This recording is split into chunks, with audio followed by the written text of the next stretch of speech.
time I'll call to order the April 14, 2025 meeting of the Downtown Development Board. This time we'll move to item 2.1 on the agenda, approval of the minutes. So moved. Sorry, it's my first time on this end. Second. All those in favor of approving the minutes of March 3, 2025 Downtown Development Board meeting signify by saying aye. Aye. Those opposed, same sign. It's unanimous. This time we'll move to item 3 on the agenda, citizens to be heard regarding items not on the agenda. Are there any citizens here today to be heard regarding items that are not on today's agenda? Okay. Sir, if you could come forward. Yeah, sure. And if you would fill out a comment card after you speak. And I should be up there already. Okay, thank you. Okay. Yeah, me too, thank you. So, I start a little bit, bear with me. So citizens and also business owner here for 20-some years. And in that time, this is in regards to the Garden Avenue project. In that time, I have seen downtown Clearwater go from looking absolutely terrible to over the last 25 years looking absolutely beautiful. And I don't have ties to the church at all, but I have done business with them in the past. And from what I can see, they don't do any projects kind of half-assed, excuse my language.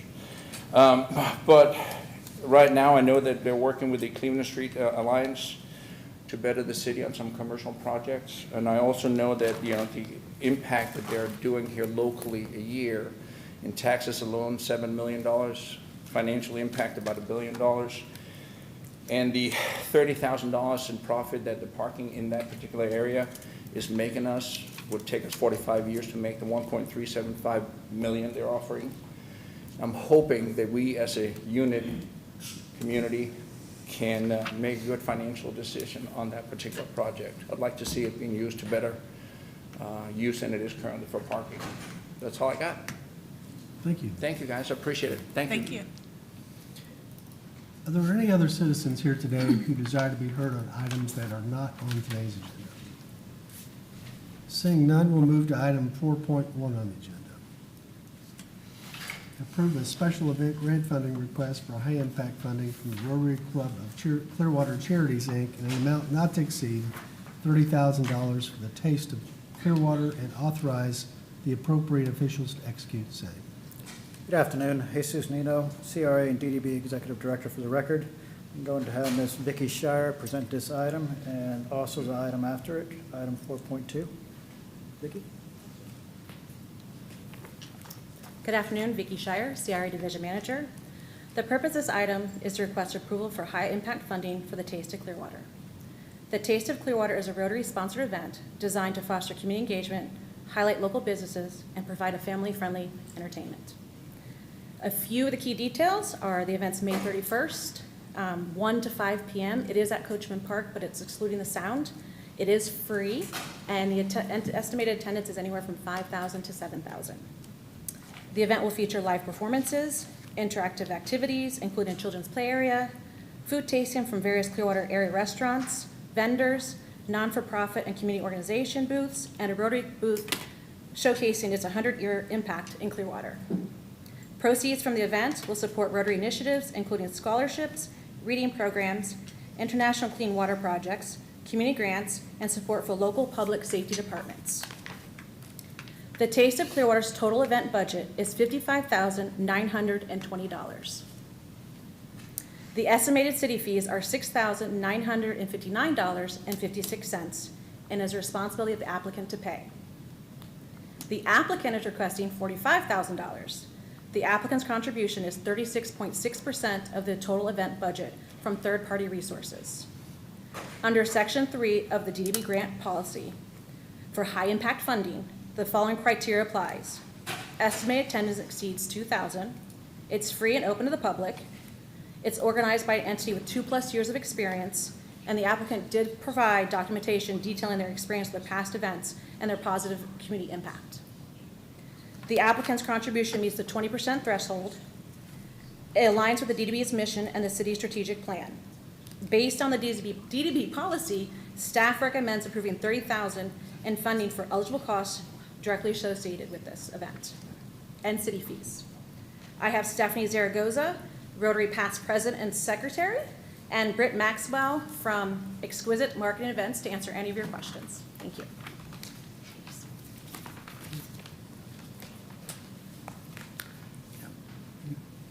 Do you have? You have yeah. questions? Oh, okay, yeah, we She have- pretty much described it all. Yeah, we'll ask the public. So you want to hear from the public desire to speak to agenda item 4.1.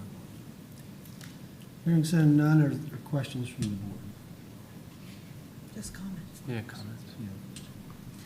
I am so pleased that we are partnering with such a great organization that has played such a major role in our community in so many ways.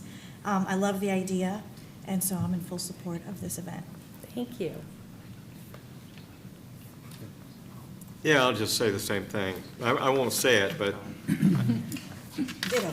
ditto, yeah. I mean, you guys, it's nice to have organizations that have done things in the past, and we know what they can do in the future. So, and you're a big part of the community, and appreciate you Thank doing you. this. Thank you. I will say, oh, I'm sorry. No, I was going to say, this is our 100th year. We're celebrating 100 years in the city of Clearwater, Clearwater Rotary. And so we've had smaller events over the years that have been fundraisers, but we really wanted to have a major event this year that would begin and be, something that we can replicate year to year. And so this is our first time out doing Taste of Clearwater, but we think it's going to be an exciting event, and it's going to be something we can continue into the future. And to note, it is starting as an event that incorporates vendors from the area, not so much focused on the brick and mortar, although we are offering a discount to the downtown merchants. We're offering a free booth to those that want to have more of an information booth, maybe samples, but those that want to sell is 50% off to them specifically, which is something that will go door to door as soon as we find out about the approval or not of this. And then eventually it will become something that focuses specifically on the brick and mortar businesses in the Clearwater area. Councilman Menino? Thank you. First of all, congratulations on 100 years. That is an amazing honor.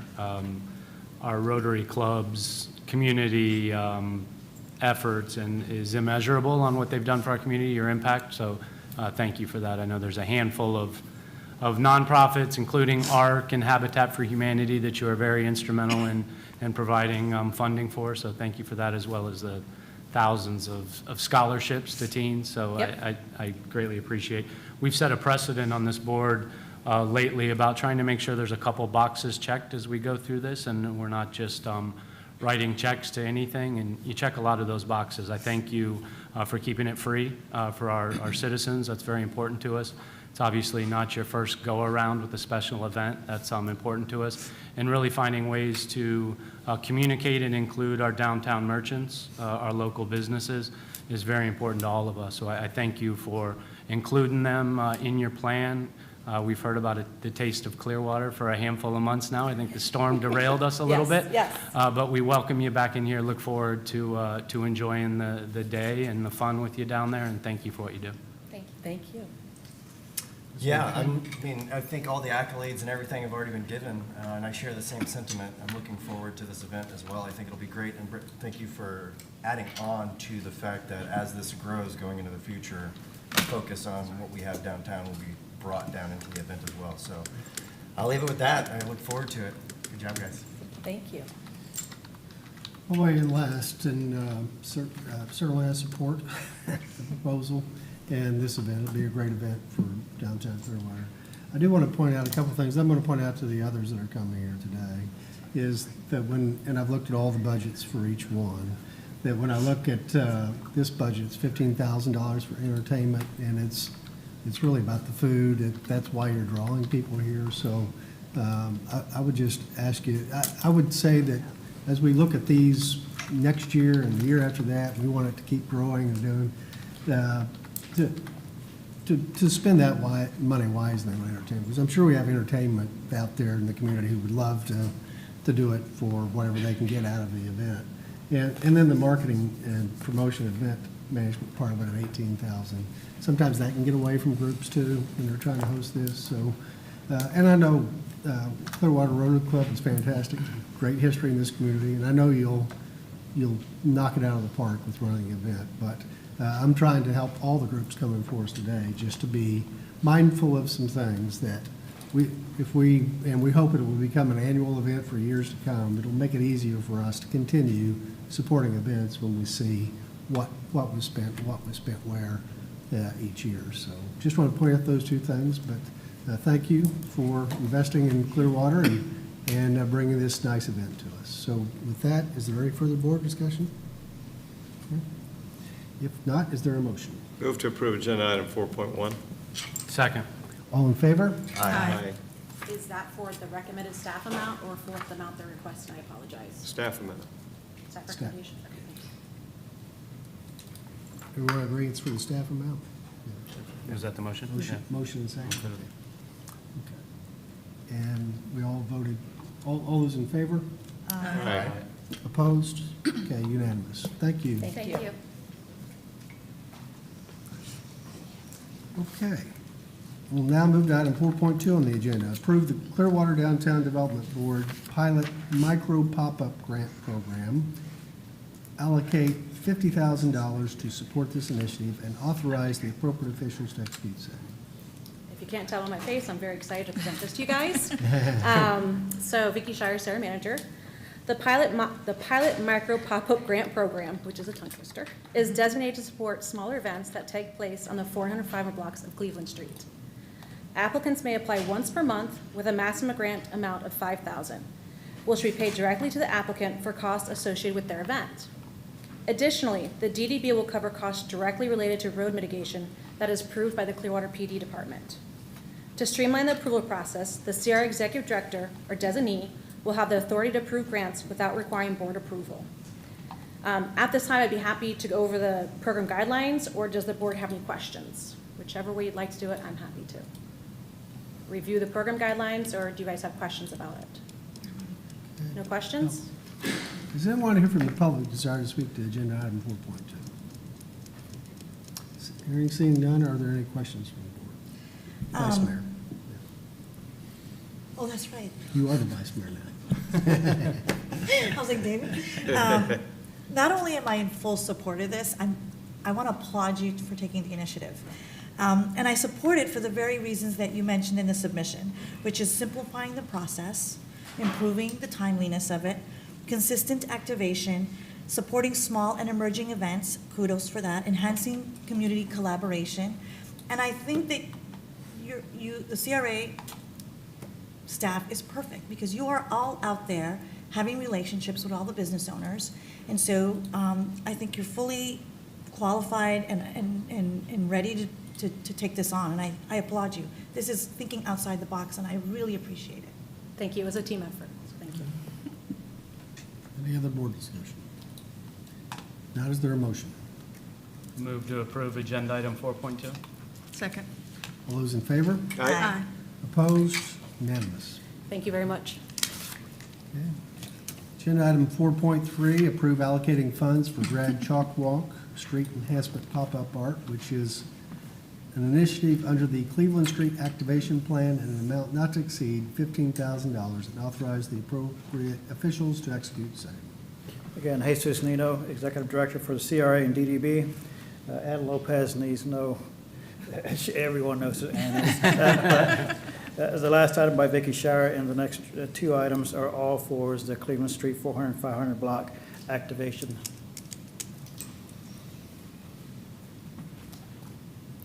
Good afternoon, Ann Lopez, CRA Assistant Director.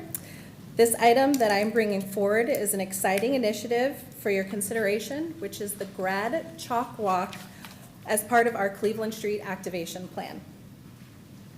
This item is allocating $15,000 to support a vibrant, street-level, pop-up art installation that celebrates our local high school graduates and activates the 400 and 500 block of Cleveland Street. With a total of 14 chalk art pieces measuring 6 feet by 6 feet. 12 pieces will be dedicated to each Pinellas High School that will be crossing the stage for graduation at the Baycare Sound. There will also be 2 standard celebration pieces, one at the entrance of the 400 block on Osceola, and then one at the beginning of the 500 block at Garden. A The call for artists has already been issued, and that runs through April 25th. We will have a committee that will select artists that will be notified by May 5th, and we hope to have the artwork installed the weekend prior to graduation. Cleveland Street will become a gathering place for graduates, families, and friends. We'll enhance the space visually to make it photo-ready and memorable. Staff will work to ensure that each school is notified of the Grad Chalkwalk, which will include social media, hashtag, and print tools to help spread the word and encourage community participation.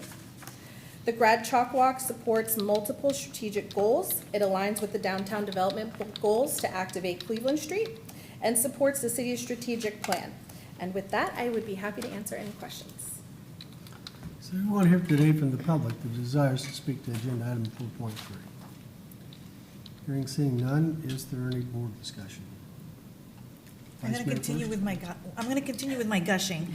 I was so excited when I saw this that I actually called Ann during the weekend and messaged the city manager, because this is exactly the kind of creativity that the city needs. Thrilled with the creative ways that you are trying to expand our demographic. I think it's a perfect partnership with the Bay Care Sound graduation ceremony experience. And what better than having youth downtown and giving them a photo op so that it could be having a strong social media presence. Congratulations, this is a great idea, and thank you so much for your hard work. Thank you. I couldn't do it without the support of the CRA team behind me. I'm just up here to present it. They're the ones behind the scenes doing all the hard work. So I have definitely passed along all of your praise. Thank you. Board Member I Fraser? was just going to echo basically what she said. I'm very excited about this. I love the youthfulness being downtown, and I love activating the 400 and 500 area. I'm excited to see this, so thank you. Councilmember Menino. Thank you. I too was excited and looking forward to it. I think that the art itself down there will definitely add a visual component and the ability for social media. But the engagement of having those kids and their friends and their family out there for the hours that they're going to put into it, they're probably going to get thirsty and need to have lunch and visit some of our establishments. What a great place to go. They're now going to walk off that stage, and they're probably not just going to jump in a car and head home. They might want to come visit and share their artwork with the family and friends that are with them. I think it's going to add to the 400 and 500 block and to our businesses that we're all trying to work so hard for. So I thank you and staff for this great idea. Yep. I do have one request of the board, and that is that you help us to share our current call that's out, so that way we can continue to get more artists.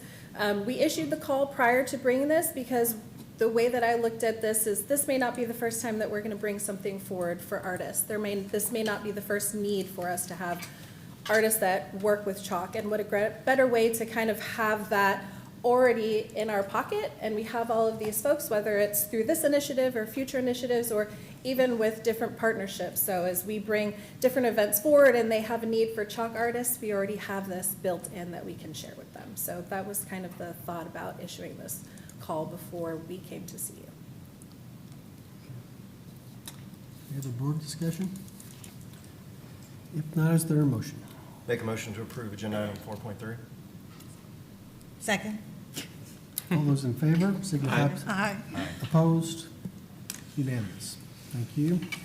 Agenda item 4.4, approved funding for a partnership with St. Petersburg College to plan and execute a series of 6 themed Friday night markets on the 400 and 500 blocks of Cleveland Street as an initiative under the Cleveland Street Activation Plan for a not-to-exceed amount of $50,000, and approve the Downtown Development Board to cover all costs directly associated with city fees. Again, Ann Lopez, Assistant Director. Before I begin with this presentation, there is a revised proposal that was emailed to you on Friday. You all should have a copy of that available at your seat. I am very excited again to bring this one forward. This is a request to support SPC's Friday Night Market Series, a 6-week event proposal that too also falls under the Cleveland Street Activation. This market will run Friday nights from July 11th through August 15th with 2 additional rain dates. We are getting ready to enter our season here in Florida, with a pilot event that they plan to host at their SBC Clearwater campus. Each Friday night market will run from 6 to 9 p.m. on the 400 and 500 blocks of Cleveland Street and will feature up to 30 local vendors, including students, SBC student entrepreneurs. There'll be live music, comedy, raffles, and more. SBC is requesting $50,000, and they will lead all aspects from marketing, planning, vendor coordination, and execution.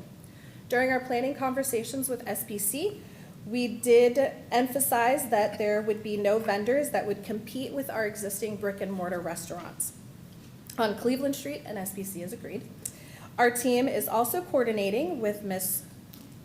Renee Edward Perry, who is the CEO of Everyday Shops and Saturday Shops, who's been brought on as the market manager, and we will be scheduling some one-on-one meetings with staff, Renee, and our merchants, so that way we can make sure that everyone's in alignment with our market proposal. In addition to the $50,000 request, we are asking that the DDB approve covering all city-related fees, which may exceed $40,000 depending on the final layout. And this would include police, traffic, sanitation, and other city fees, and this would authorize the CRA executive director or their designee to disperse those funds as needed without further board approval. This market series directly supports our goals to boost local business and foster community connection, all while aligning with the DDB and city's strategic goals of activating Cleveland Street. And with me today, I have Renee Edwards Perry, who is the CEO of Everyday Shops and Saturday Shops, Maginda Montero, who's the director with Corporate College at SPC, and Dr. Emmanuel Hernandez Agosto, who's the Dean of College at Business at SPC, and we are all happy to answer any questions. Does anyone here from the public desire to speak to agenda item 4.4? Hearing seeing none, is there any board discussion? Councilmember Albrecht. So it's $50,000 and the $40,000 is for in-kind services, is that correct? Yes. So the $50,000 would go directly to St. Pete College for them to facilitate the market. And in addition to that, the DDB would pay directly back to the city, whatever the city fees may be. So we're still trying to figure out what those final numbers are, but it could be in a potential additional around $40,000 for those city fees for the market entirety. Okay.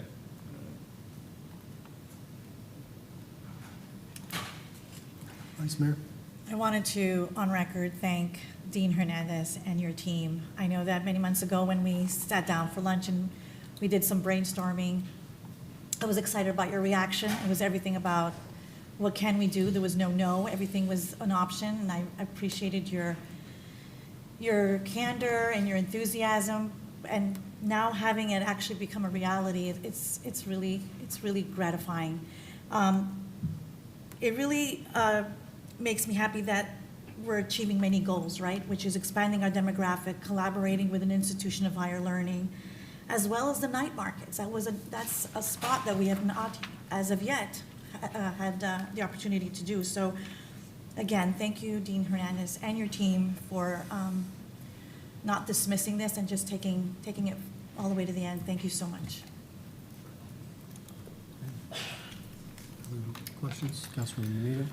Not necessarily a question, but just I think with some of our events down there, especially if it's a small window like 6 weeks, it's vitally important on how we communicate and share that message. Sometimes that we find by the time we're 3-4 weeks into a program, the word's just now getting around, and now we're at the end of it. I see the kind of market newspaper flyers and stuff. Are we doing a lot of push internally at the college to make sure our students and families are aware, and what are we doing kind of creatively outside to truly spread this message? Hi, good afternoon. I'm Maginda Montero, Director of Corporate College. To market this event, we will push it through, we have about 12,000 employees and their families, as well as we have over 170,000 alumni that we would push this through. Including in our LinkedIn, we have about 89,000 followers in our LinkedIn, plus social media, and we do partner with other businesses in the community, partners that would help us promote. And then of course, Ms. Renee here, she's got her own business that we know it's going to be a success. I also have a lot of social media followers as well, and we're gonna push that out through our vendors as well as the people who follow us currently. Very nice. Well, thank you for that. We're going to share the word as well, and Yes. we appreciate you. We look forward to having 6 weeks of a lot of success down there, and it's a very important time for us as we get through our spring break season. I know a lot of our merchants down there are wondering, what do we do now when there's not a concert or not spring break? So I appreciate staff's efforts and your efforts in this. Thank you. Thank you. Councilman Cotton? Yeah, I thank you, Councilmember Marino, for kind of pointing those out and trying to see what the word is to get it out into the community. And I'm assuming you guys will also work with brick and mortar stores that are, associated with the downtown. Yes. Yes. We've got the Clearwater Closet owner who's in the attendance here today, and I've sat down with him, and he's had great ideas about getting younger generation and ideas flowing. So, just to make sure that we're hitting with all of those types of people to bring in their insights of what might help you guys and assist you in getting a more attractive draw, especially to younger adult college students. So, thank you. Member Frazier? So I just want to say thank you. My previous life is higher ed. I have over 15 years in it, and the students are just amazing opportunities to expand their horizons and provide this type of opportunity is just commendable, and I really appreciate you. Thank you. Okay, I guess it's just me, and I love the collaboration too. It'd be great to get SBC downtown Clearwater and get folks down. I think one of the comments was, too, on the timing. July and August, you do have to be careful with outdoor events. That is rainy season, and, we could wash out half of these if we're not careful. So with that in mind, I would just share with you what I shared with the previous group that came up on an outdoor event, to be mindful of, the $14,000 in here for entertainment. It says DJ or an SBC student group. This would be a wonderful opportunity to give SBC students a chance to perform and be able to save some budget, to giving students a chance to perform rather than hiring out for that. So just be mindful of that, because if this is something we hope it will be year after year, you come in and you succeed and you come in wanting us to support. It makes it easier when that kind of money has been spent wisely. And then there's 14 for staff support.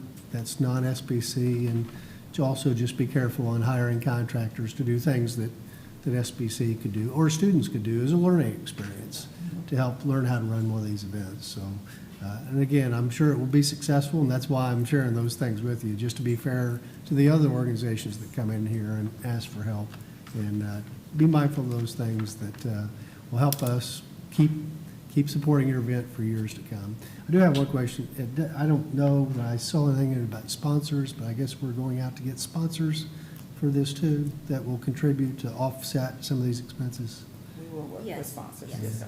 We have partnerships in the community that already sponsor some of our students, some of our events. Yeah. So we would be, reaching out to them as well to support this initiative. And if you're able to get sponsors to offset those two expenses, just because we're allocating the money to you, hopefully we'd love it if you're able to use less than what we're allocating today for the event, for the first time, just so we can see how it goes and show the citizens that this is a concept that we want to continue to grow for years. So thank you for coming here today. And is there any other board discussion? If not, is there a motion? Motion to approve agenda item 4.4. Second. All those in favor? Aye. Opposed? Unanimous. Thank you. Thank you. Okay. With that, we will move to item 5 on the agenda, Director's Report.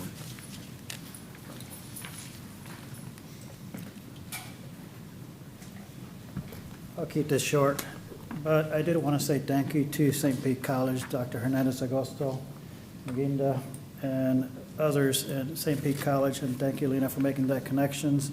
And I have already run with it. There's many other projects they're potentially going to partner up with us on. The College of Business and Administration, so far they got fantastic ideas. Hopefully we can bear fruit from those in the future. Also, Dr. Rojas, who's not here, but he's also a doctor in strategic management and operational change management. He has fantastic ideas for the city, and hopefully we can build on those as well. The name of the game is public-private partnerships, and Amplify is also in the equation for the 400 and 500 block activation. So I just want to make sure that all of you are aware of that, and many other partners as well. As far as other items that are occurring in the area for the DDB sponsoring, I'll put them up here in the overhead. This one is for the public and it's also funded by the DDB. This is Taco Fest on May the 4th, which is a Sunday. It's sponsored by Unimex and DDB. And we have the Cleveland Street Market, Cinco de Mayo, block party on May the 5th, from 2 to 7 p.m. As far as anything else, I just want to make sure it's clear as well as that anything that we do as far as the project management plan, we do have a communications section to that we're making sure staff builds on. So anytime we have an event, an initiative, project, we want to make sure we have a communications plan in place. With that, I'm open for questions. Okay, any questions for the director? Yes, no, thank you. Thank you. Mr. Nino. Okay. At this time, are there any board members to be heard on any issue? If not, we will adjourn the April 14, 2025 meeting of the City of Clearwater Downtown Development Board.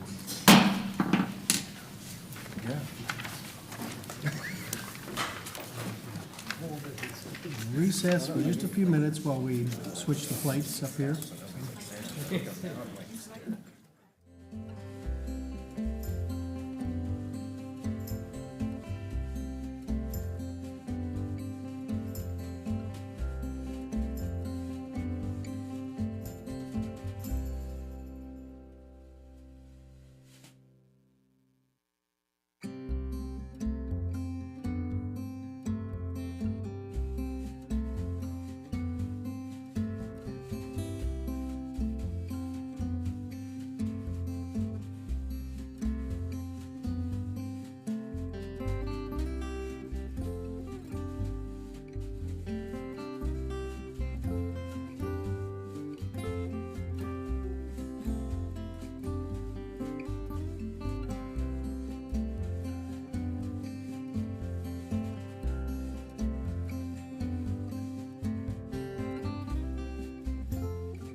time we'll call to order the April 14, 2025 meeting of the City of Clearwater Pension Trustees.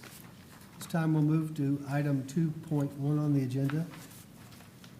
Approve minutes of the February 3, 2025 meeting minutes. Move to approve the minutes. Second. All those in favor? Aye. Opposed? Unanimous. This time we'll move to item 3 on the agenda, citizens to be heard regarding items not on today's agenda. Is there anyone here to be heard? Seeing none, we'll move to item 4.1. Annual review of the employees' pension plan investment performance for the calendar and plan year ended December 31, 2024. Good afternoon, trustees. Jay Ravens, Finance Director. This is an annual calendar year review of investment performance for the pension plan, including the performance of the total investment portfolio versus the plan's benchmark index, as well as each of the 22 separate money managers for the various asset classes. Got a chart to display.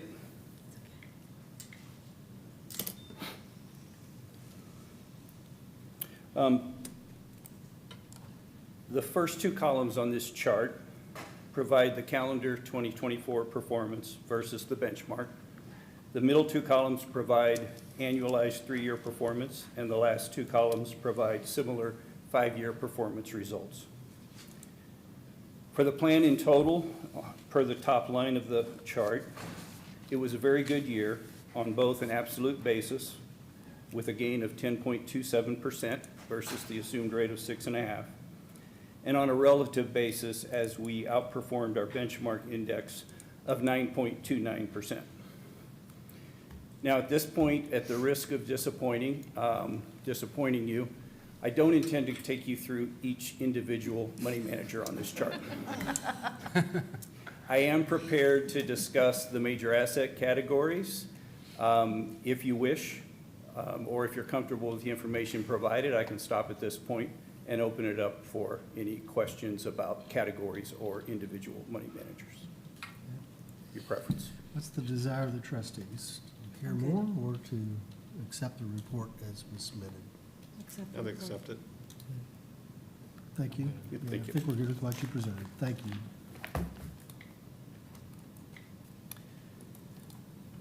Any questions from the trustees though? For you?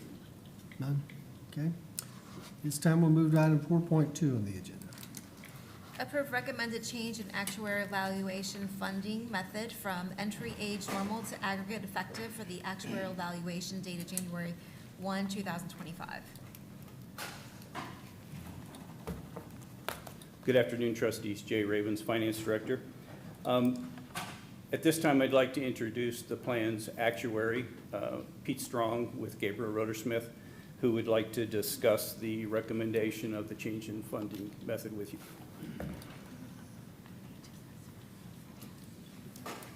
Good afternoon, trustees. My name is Pete Strong with Gabriel Rodersmith. And I've been in talks with Jay for the last couple of years about the possibility of changing the funding method for the plan. The current funding method that's been in place for many years is the entry age normal funding method.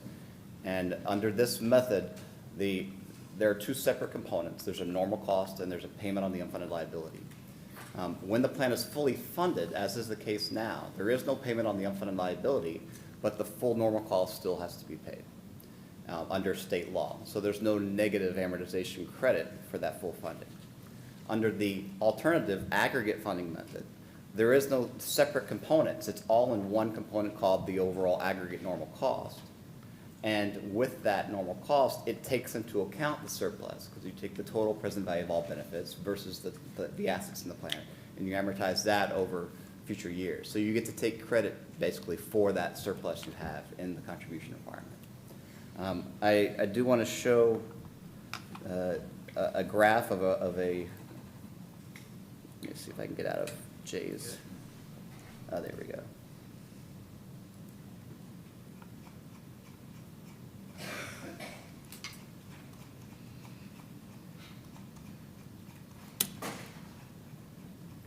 This graph here, if everyone can see it, shows a total of 4 projections. 2 of them are under aggregate, and 2 are under entry age normal. I want to start with the first 2, the blue and the red line.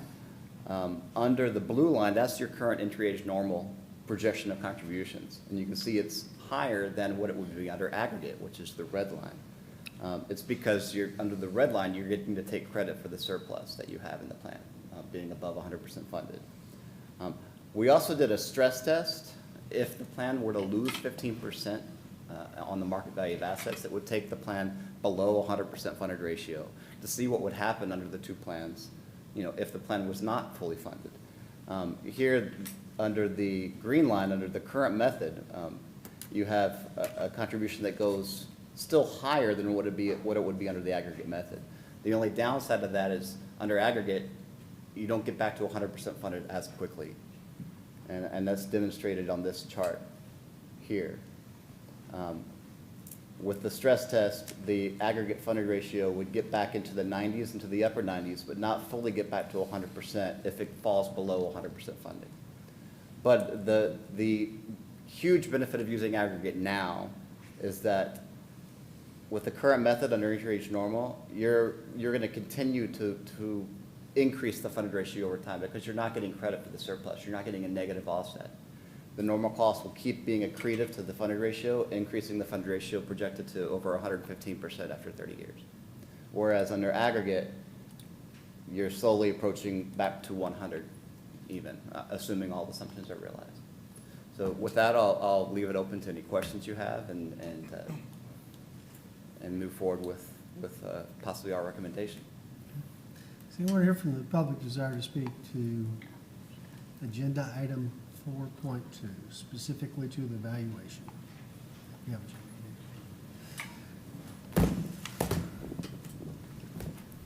I'm Mr. Haluba.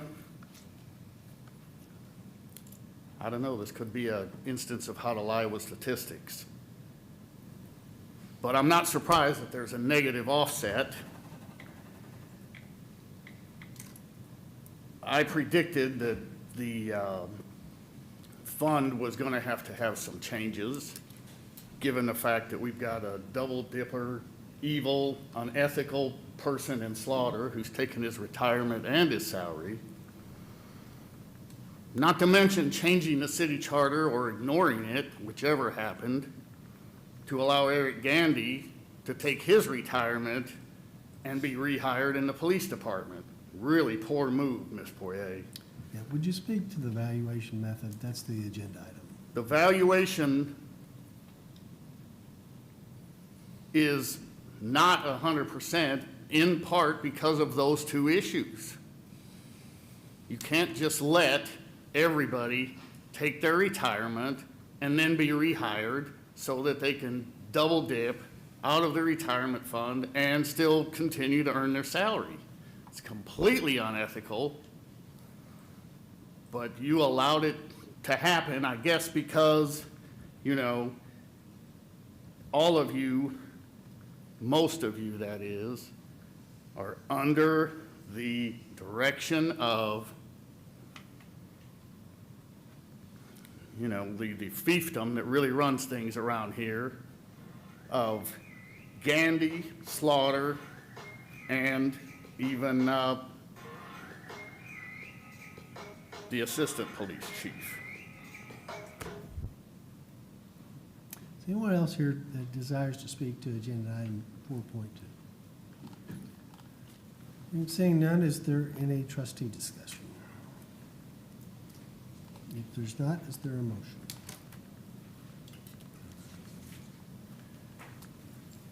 Move to approve agenda item 4.2. Second. All those in favor? Aye.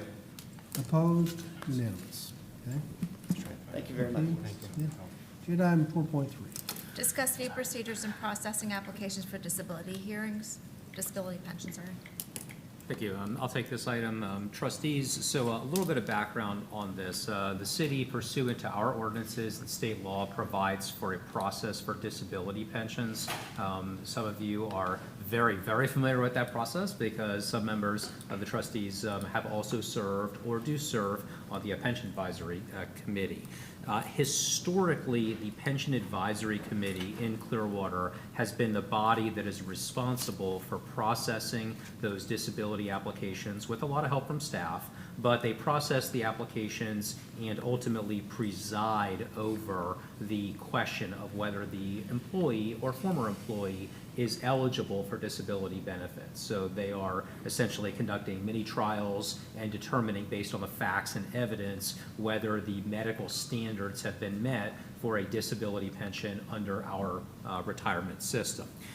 In recent years, however, that process has become much, much harder to manage through the PAC. Part of it is because of the number of disability pensions that are now applied for.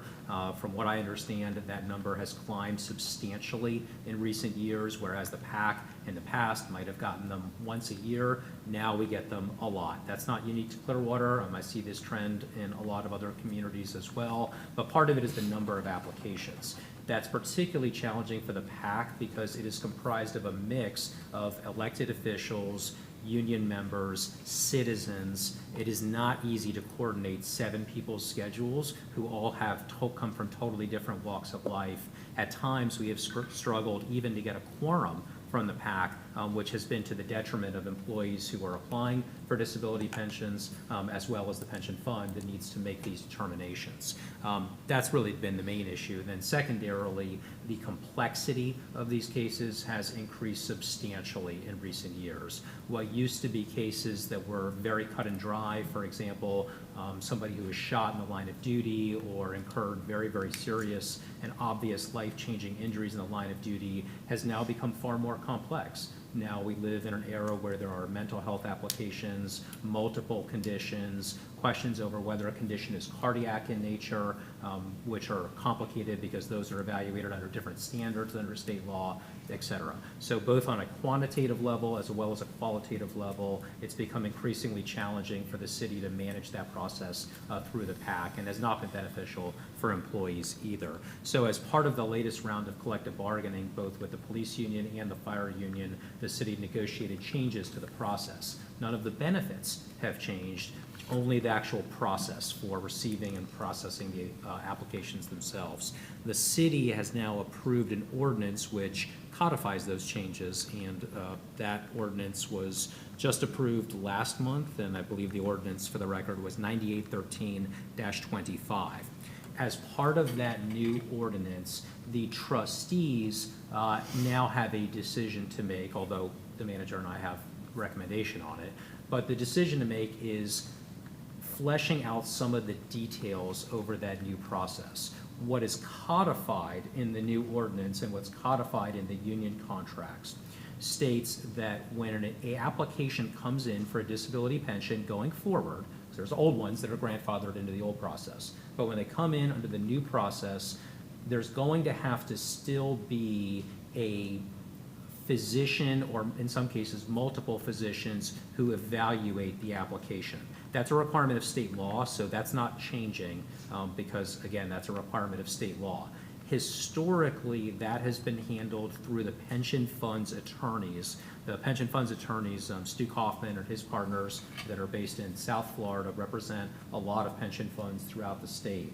The reason they have handled that historically is because they have a lot of the relationships with the physicians who I don't know, staff doesn't know, et cetera. So that has been the process historically. Under the revised plan as approved in the ordinance and as approved by the new CBAs, theoretically, the trustees could change that. If you guys wanted to, on a case-by-case basis, you could decide who the who the physicians are going to be, and you would have the power to select them individually.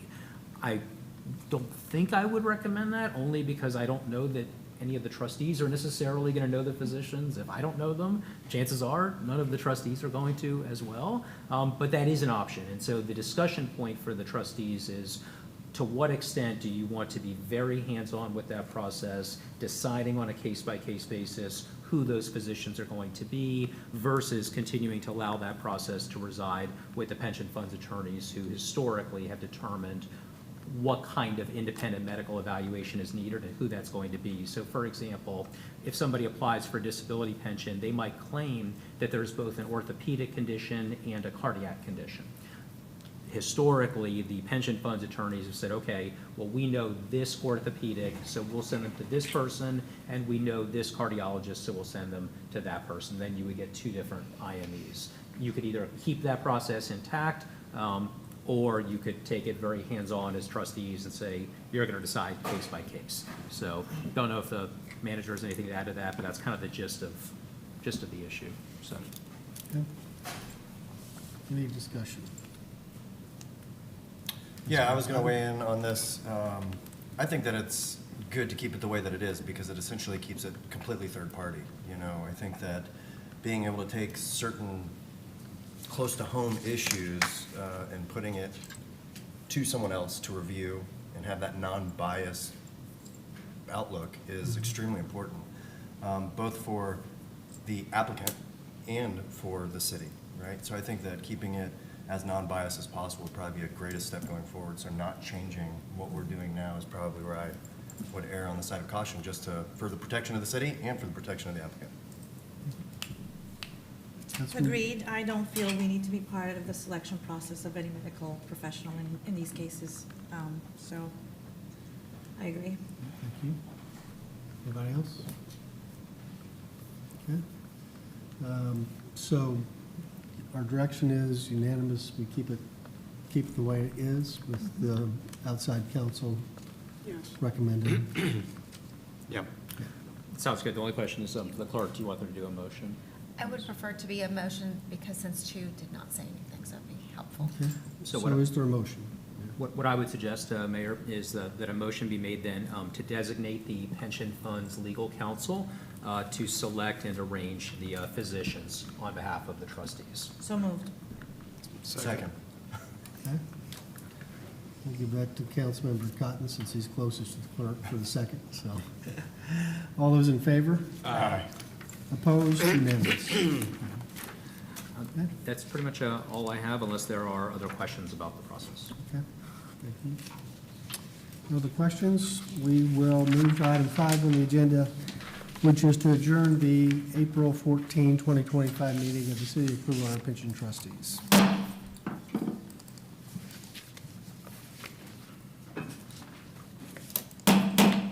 This time we'll call to order the April 14, 2025 work session of the Clearwater City Council. And we will move to item 2.1 on the agenda. The Clearwater Air Park Terminal presentation. Good afternoon, Council, Mayor, Mike McDonald, Marine and Aviation Director. City staff and Fly USA representative selected American Infrastructure Development to design development at Clearwater Air Park through a competitive process. I am here with Chip Hayward and Kyle Hawley with AID to present this terminal design to you guys. After the presentation, we'll be available for questions. So this is Chip and Kyle.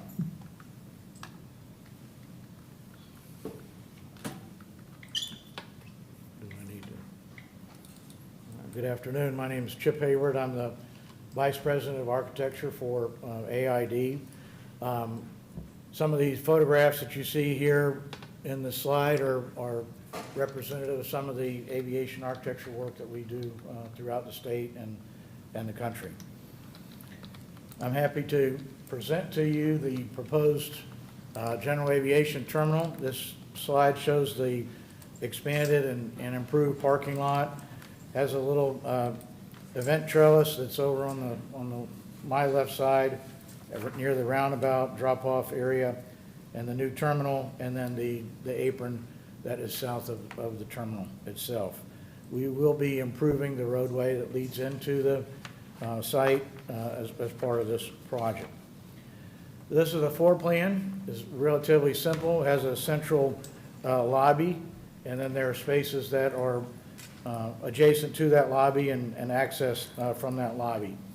On the lower left-hand corner is the FBO component where all the flight operations will go. Immediately across the lobby from that is the waiting area for the passengers, and there's a community meeting room that's adjacent to that that can also be used as overflow for passenger waiting. We have, to the north of that, we have a pilot's lounge and then some flight training offices and then a flight school component that is in the upper left-hand corner. This is the second floor of the building. It includes all the spaces for the Flight USA folks. There are 2 public meeting rooms that are in blue that focus or look down to the lobby. And we have a suspended aircraft that's a small scale plane that will be in the lobby between those 2 meeting rooms.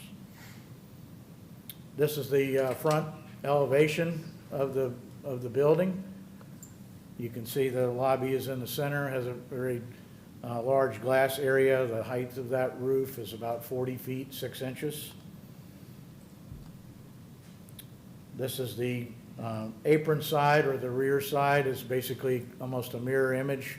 You will notice a little balcony that's off of the employee lounge area that's on the right side, a little bit different. This is the side view of the building that shows the covered drop-off areas and the canopy on the apron side.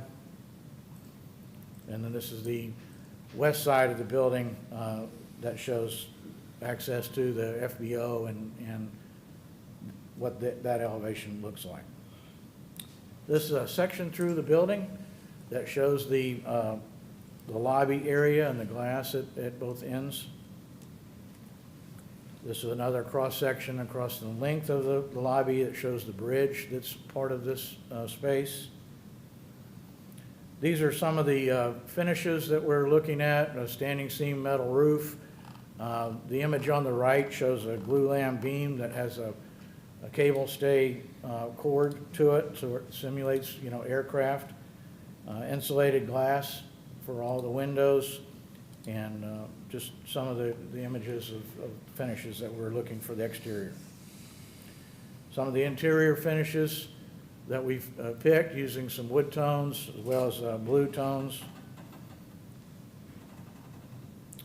These are images of the restroom, and as part of the restroom, one of the things that we'll be doing is we have a graphic that goes on the end wall of the restroom.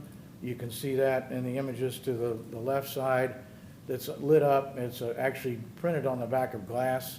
It gets rid of the tunnel effect that you have in restrooms. It kind of opens it up.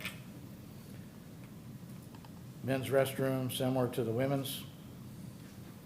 These are second floor restrooms, very similar color scheme and tile pattern. This is an overall aerial view of the general aviation terminal showing the parking lot. And the existing terminal is on the right-hand side in that grass area, and that ultimately will go away. We have a little event court or trellis area that will serve as a connector to future development that's just off of the drop-off area. And we envision that being an area where people might host an event. There could be a food truck that's there and come out and be part of the airport experience. Kind of a shot from the parking lot, what it would look like. This is one without the trees blocking your view. It shows the event court or trellis on the right side. Kind of the front elevation. This is a detailed view of the entry canopy. It has glue-lam beams that are supporting this fabric structure or fabric canopy. This is an interior view that shows the aircraft that's suspended from the ceiling. I just want to point out this is not a full-size aircraft. It's going to be scaled down. But I think it'll be very dramatic, particularly with the glass on both sides. And the glue-lam beams that kind of run through that area. On the upper left-hand side of this shows the glass that's part of that community meeting room that overlooks the lobby. And we're using a stainless steel cable railing system that is part of the bridge. This is a nighttime view of the building that shows how it would be lit up at night. And again, the glass will be very dramatic as part of this scheme. So Kyle's going to talk about the site improvements for the project. Thank you. I'm Kyle Hawley, engineer of record for American Infrastructure Development. As you know, this site is part of the airport under a separate grant, which is going out to bid very soon. Includes some taxiway improvements, which is shown here. We've structured the bid schedule to maximize the use of funding on that. So there's 5 additive bids to fit within the budget. We anticipate awarding, up to 4 of those, and if we get good bid prices, awarding all 5. The way this ties into the terminal is really the stormwater improvements. They're in the same basin. You can't really do one without the other, so the base bid of this project is building the stormwater ponds, which will accommodate the taxiway improvements, and we'll also have to install some piping that goes over to the terminal area to get that water across where the future taxiways are going, so we're not putting down pavement and then immediately ripping it up to accommodate the terminal. So that's really just how the two tie in together, and if there's any questions, we'd be glad to take them at this time. Councilmember Menino? Go ahead. I just had a comment. Yeah, Councilmember Robert. So much better than that mobile home that's been out there for, it's very beautiful. It's very nice. Thank you. Yeah, I was going to say the same thing. Thank you for the presentation. Definitely bright and beautiful. There's no questions about that, and matching the brand to who we are as a city. In the presentation, I didn't notice anything on timeframes and calendar dates. Can you just help us have a better understanding of when we're hoping to maybe start this? Do we have a hoping that we're finished by? Just some questions like that. Sure. We are planning to issue the drawings for bidding in mid-May to late May, and probably take 60 days for the bidding process and then another 30 days to vet that out. And so I would anticipate that, we'd be starting construction probably late August or early September. Good. We don't know exactly what the construction schedule is going to be, but based on our experiences, probably about at least 18 months of construction, so. Makes sense. Thank you. Vice Mayor? I enjoyed going through the renderings. I found them to be quite detailed. I really appreciate the clean lines, the clean aesthetics. Very calming, but very comfortable even when it comes to the furnishings. I'm also appreciative of a little bit of addition of the local character with the metal decking shutters as well as the roof. I enjoyed the color palette with the punch of color with the wood grain as well as the blues. And I found the whole exterior very user-friendly, specifically with the flow and maneuverability. So thank you. Great improvement. Councilmember Cotton? Yeah, I think you guys did a phenomenal job as well. It looks fantastic. Can't wait to see the finished product. And I just wanted to say I like the new logo there. It pops and it looks good.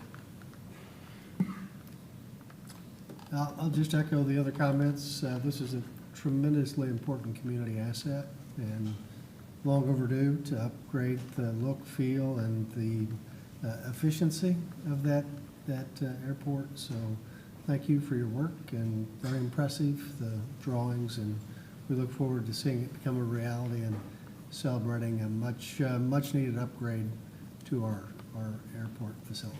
Thank you. Thank you. We envision this as a gateway to the city. And so that's why it's very important that it be, unique in character and mirror what we envision the city, architecture or theming to be. So, but we're very proud of it and excited about the opportunity to see it finished. Thank you. Thank you.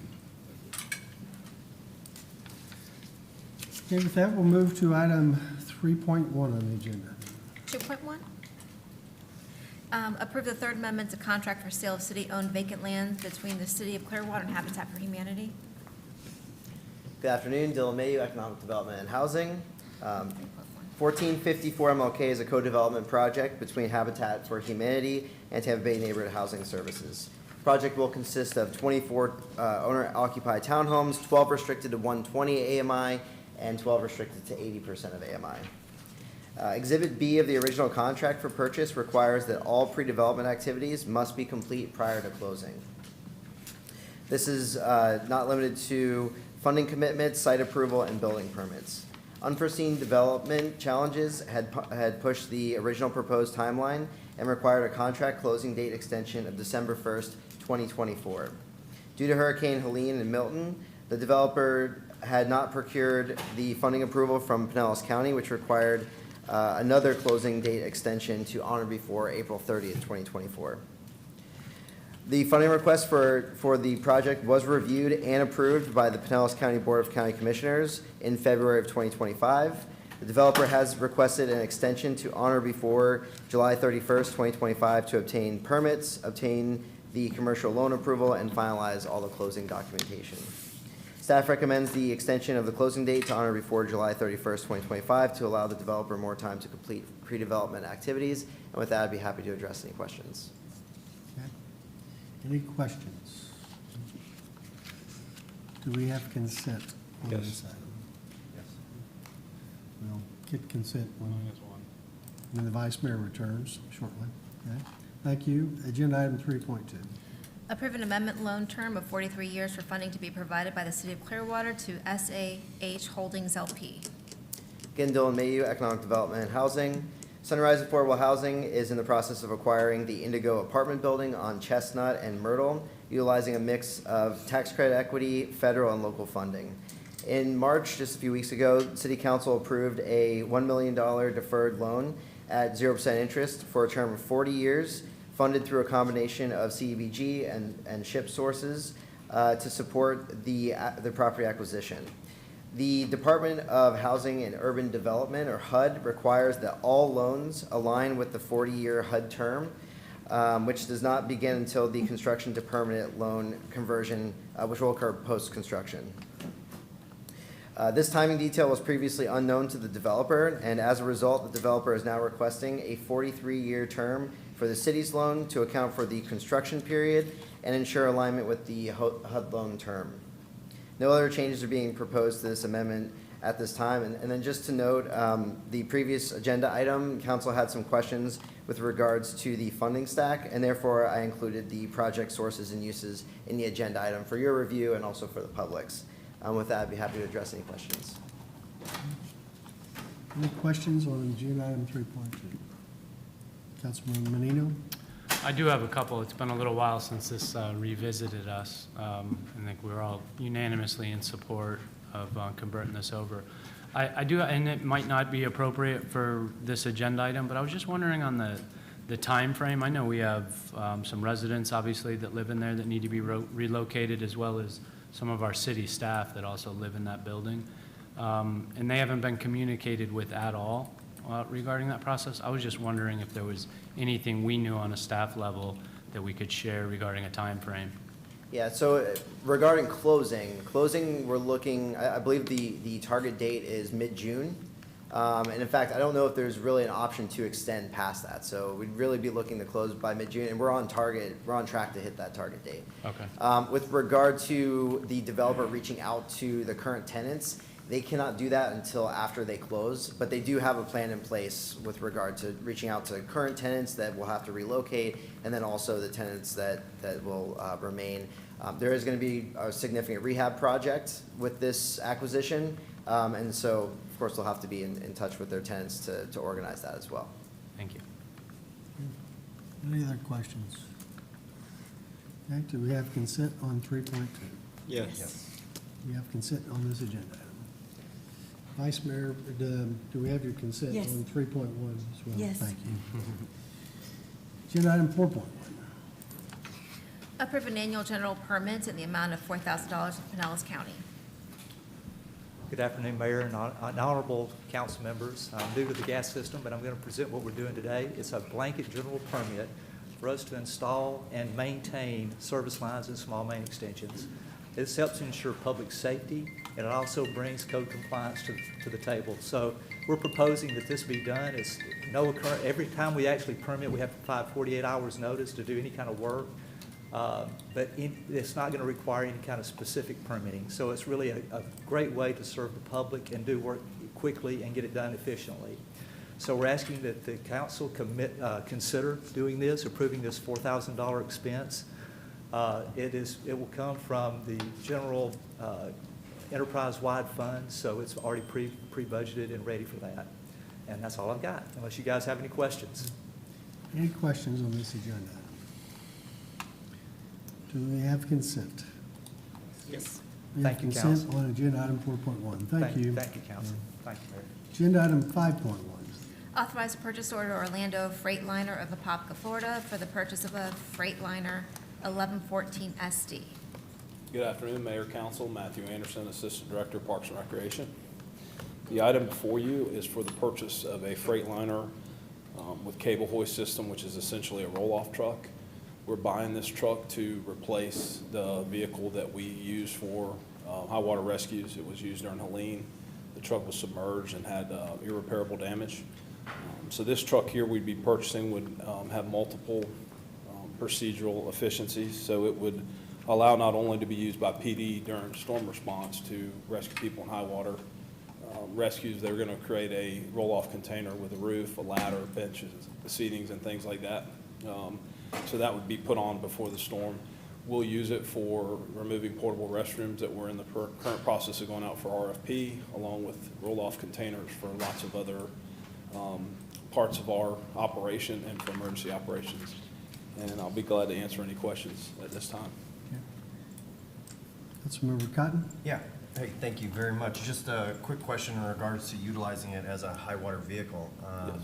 Going forward, are we doing anything to ensure the validity of the structure of the vehicle, like higher air filter or anything like that, so that whatever happened to the previous similar vehicle isn't going to happen again to this one?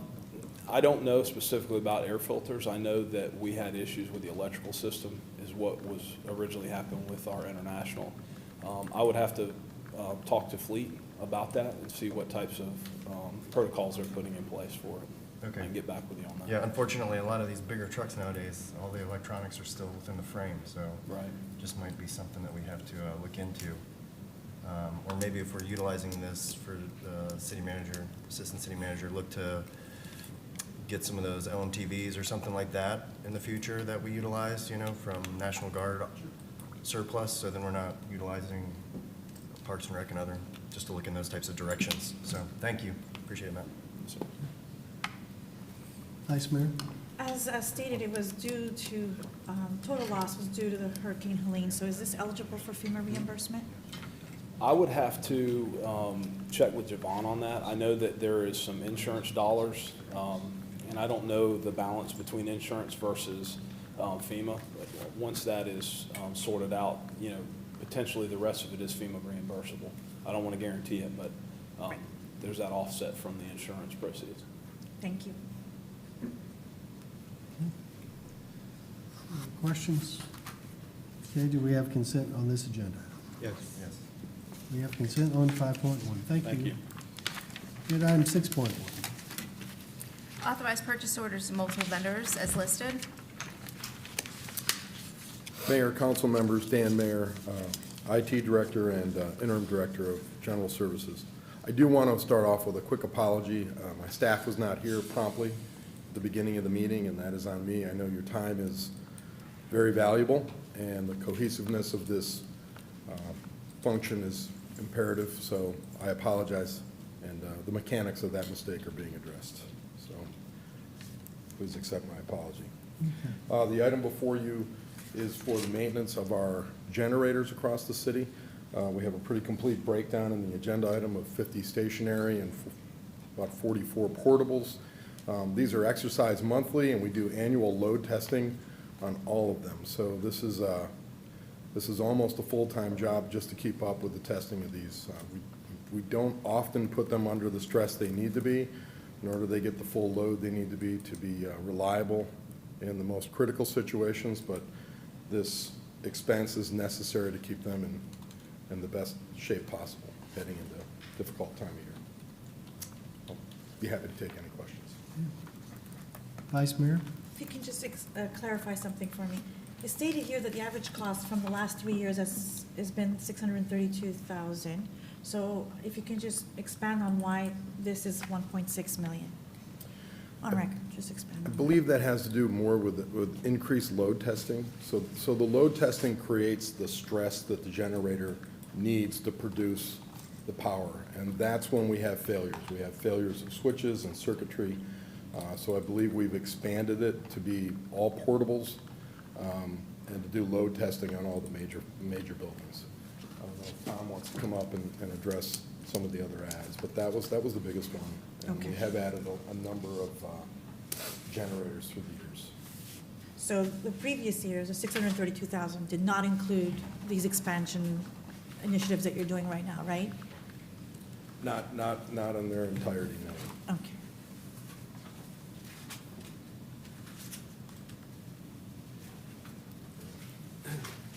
Tom Lakeview, Building Maintenance Division Head. The 600,000 that was originally asked for is kind of, it's the overall average of the amount being used throughout the years, but some of the added expenditures are for the uptick in costs as well as the maintenance of the machines overall.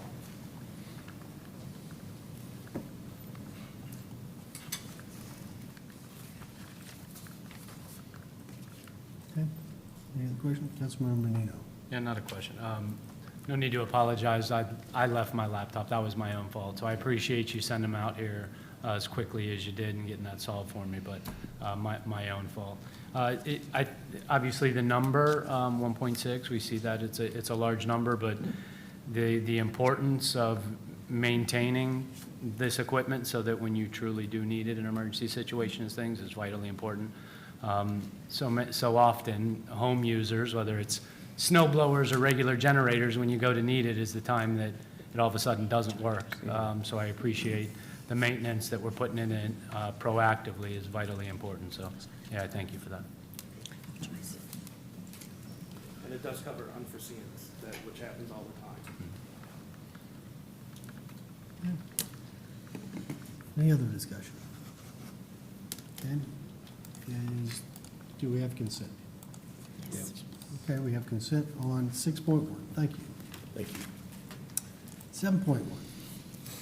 Approve the joint participation agreement between the City of Clearwater and the State of Florida Department of Transportation. Good afternoon, Council. Mayor Mike McDonald, Marine and Aviation Director.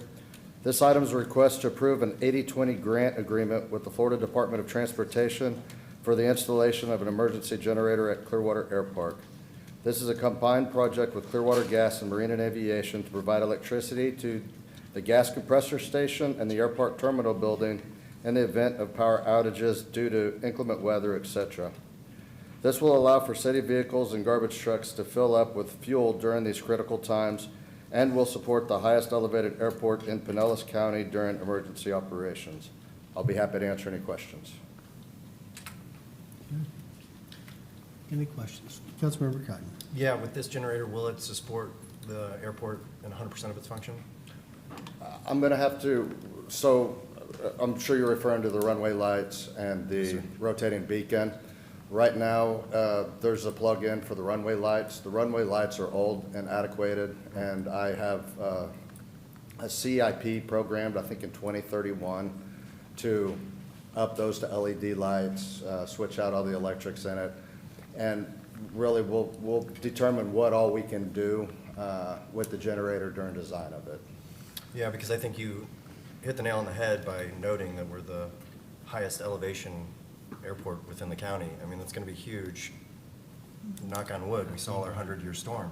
But if that ever happens, I mean, that goes into association with resources drops, requests like that, and other assets coming into our county, and literally the airpark or executive airport now being the hub of everything else being dispersed. So I just want to make sure that that's on our radar, that we're definitely looking to the future to make sure that this sustained through Clearwater Gas, if it is a gas generator or whatever it is we're doing, will support the 100% operation functions going Absolutely, forward. yes. Okay, great, thank you.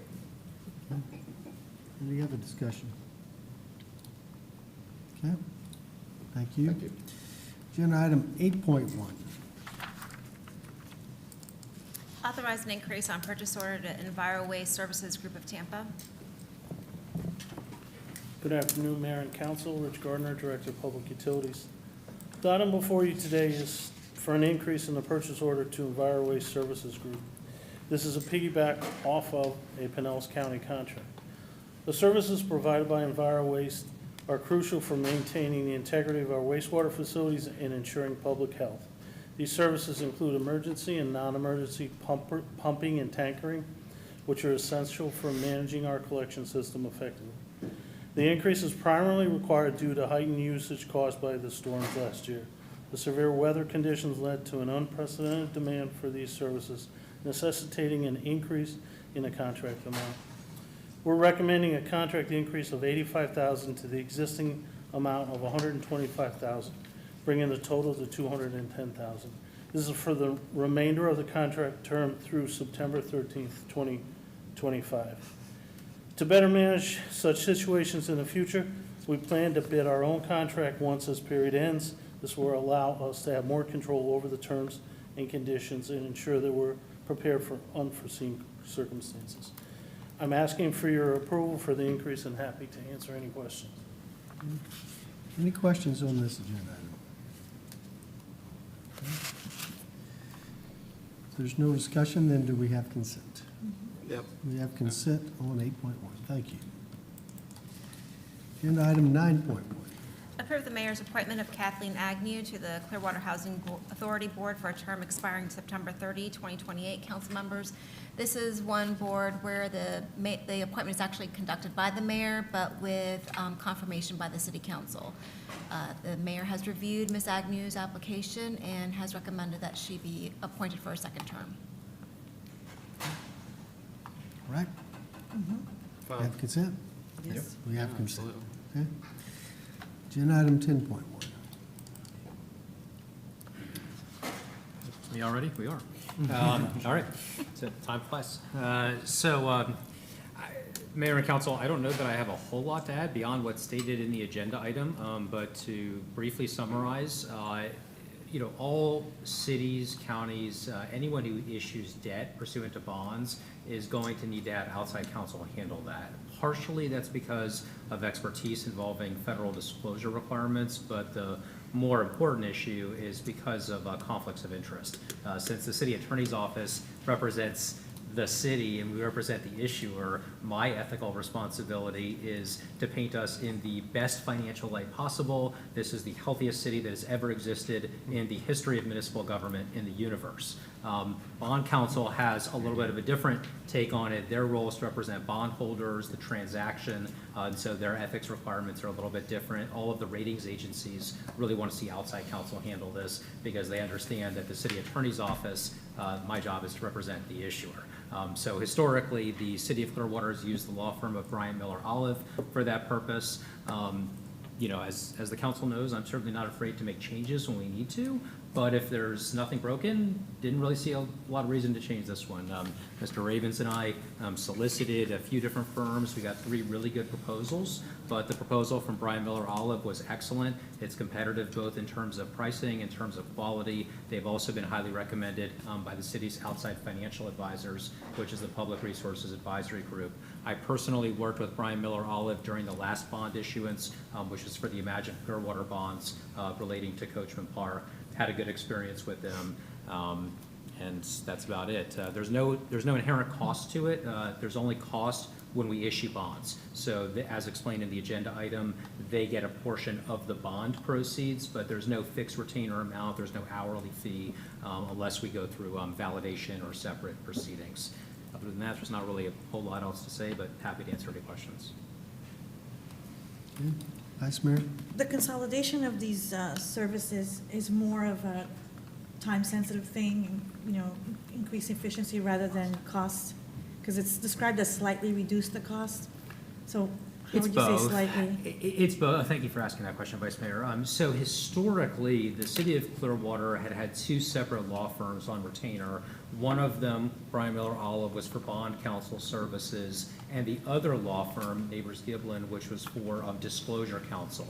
Both the bond counsel and disclosure counsel services need to be performed when we issue bonds, but they're different functions. They have just different roles to play in the symphony of bond issuance. That practice I would say was very common, very popular back when Clearwater started doing that decades ago. But in recent years, it's become far more common for cities and counties to use a single firm to serve as both bond counsel and disclosure counsel. To the Vice Mayor's point, there are a little bit of cost savings there, so that's one reason why we're bringing this under one roof. You know, you get about 5% cost savings on the disclosure counsel services by doing this. We're not talking about huge money, but every dollar we can save is a dollar we want to save as a city.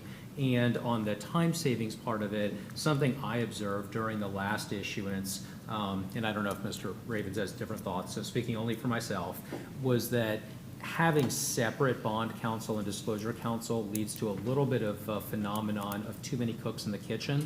Something I saw was that process got hemmed in a little bit by having a few too many lawyers involved in the process, and that I think caused a little bit of a delay in terms of our issuance. So to the Vice Mayor's point, yes, it's a little bit of money savings. It's also a little bit of time savings. And based on the advice that Mr. Ravens and I have received from the city's financial advisors, it appears to be the most common practice and the best practice nowadays for cities to use a single firm for both bond counsel and disclosure counsel. Something that's been on my mind for a while. Hearing the recommendation from our financial advisors, you know, pretty much validated what I thought was a good idea anyway. So. Thank you. Any other discussion? If not, do we have consent? Yes. We have consent. On agenda item 10.1. Agenda item 10.2. Mayor, 10.2 is the second reading of the turf ordinance.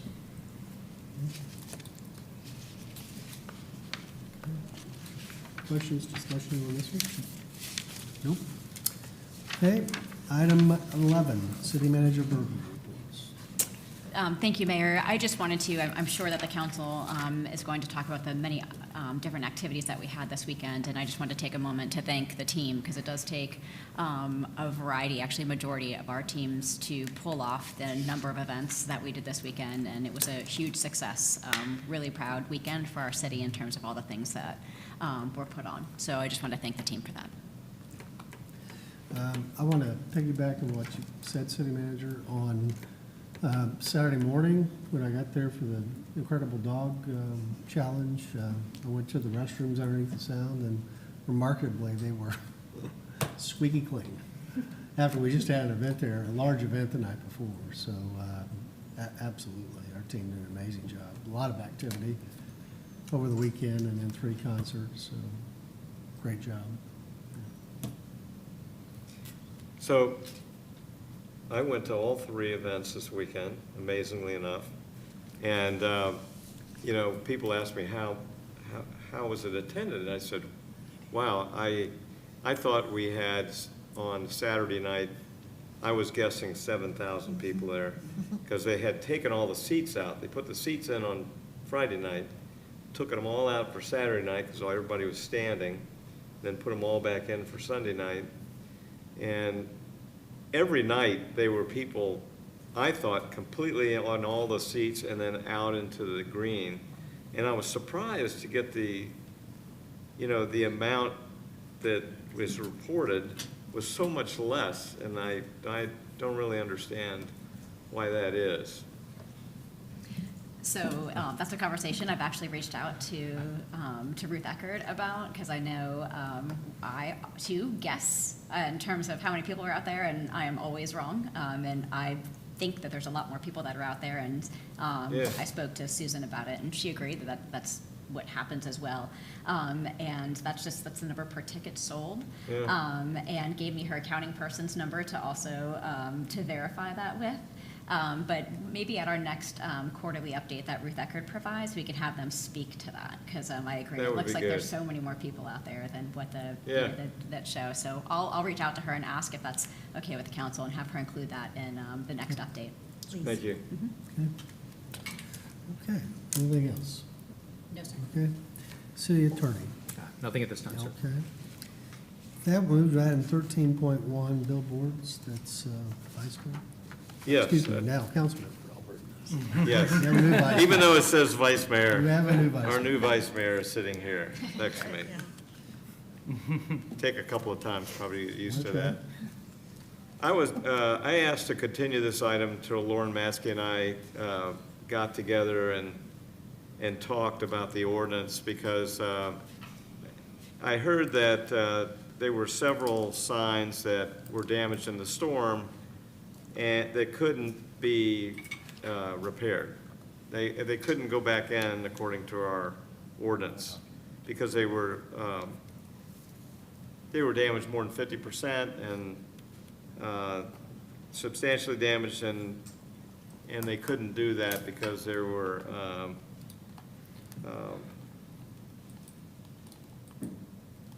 non-conforming billboards.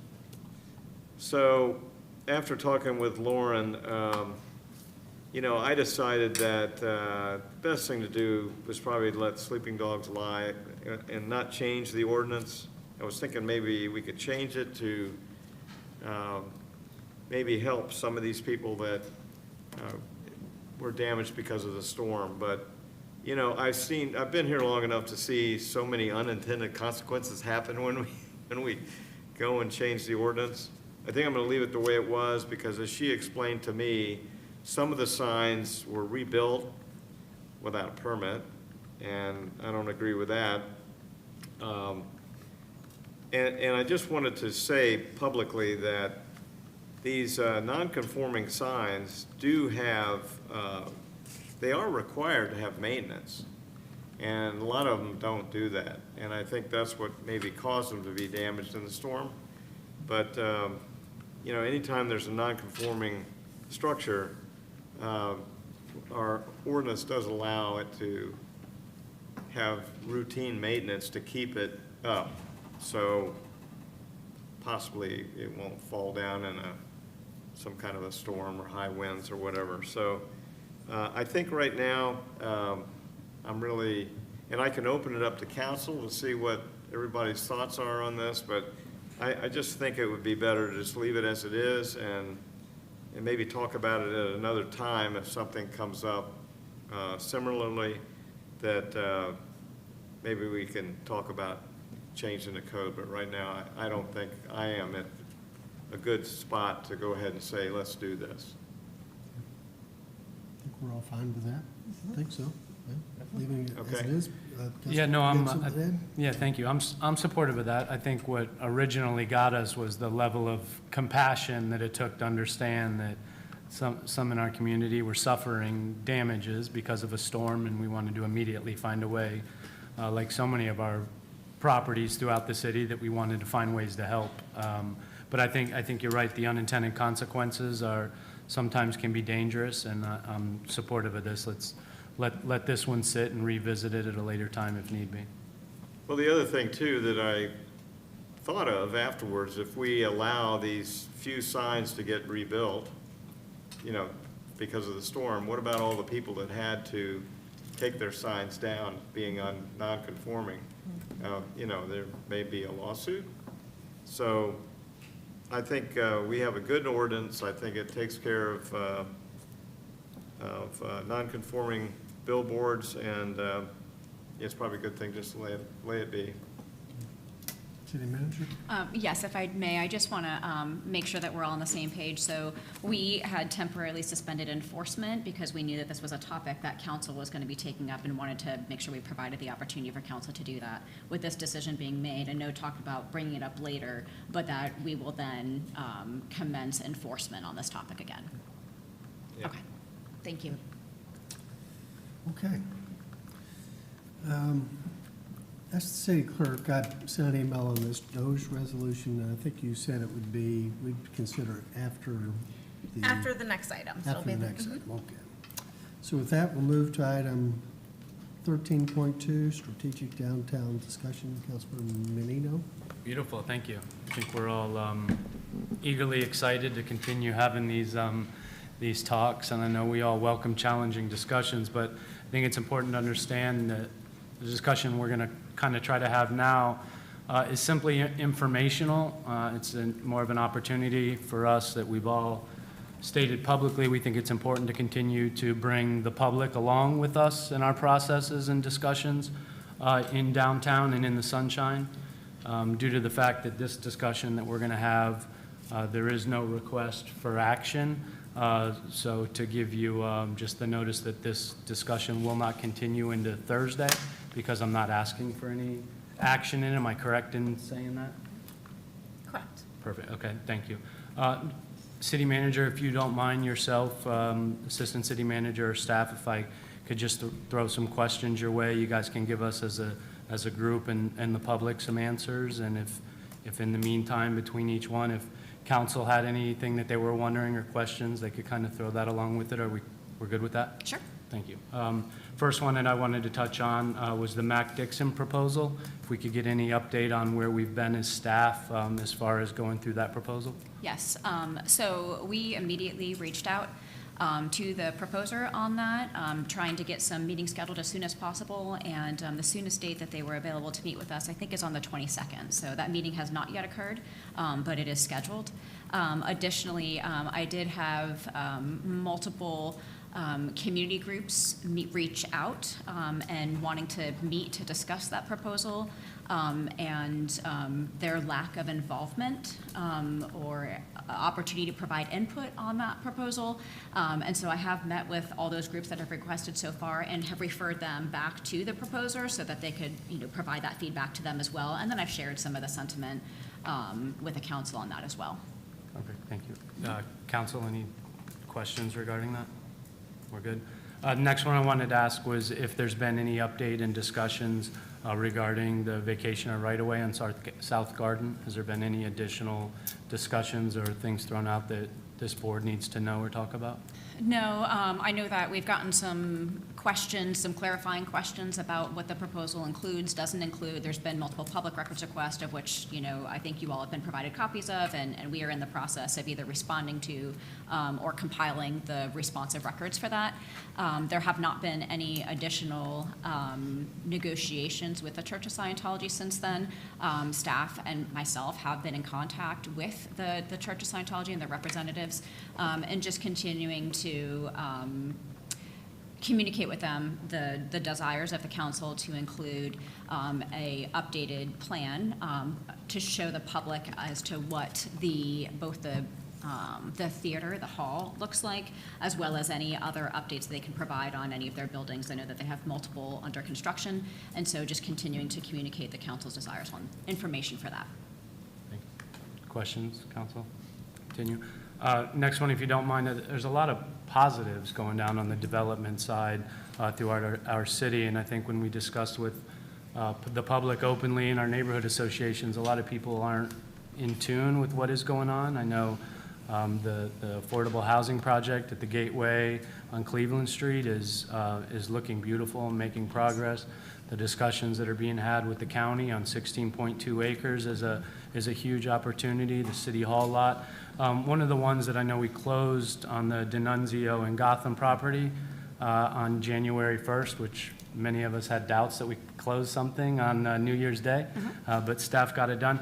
I haven't heard anything in a while on any update on timelines or groundbreaking schedules. Could we be updated on that? Yeah, and same thing, our public communications team, our planning team, city manager's office have all been in touch with the developer asking for, some updates in terms of groundbreaking and construction commencement, of which they've been responsive to. We're expecting to have some dates on those things very shortly, but so far that the date of commencement is on track for mid-May. So I do have that update, and once we get some additional updates, I will certainly pass that on to the council. Thank you. Any questions? Yeah.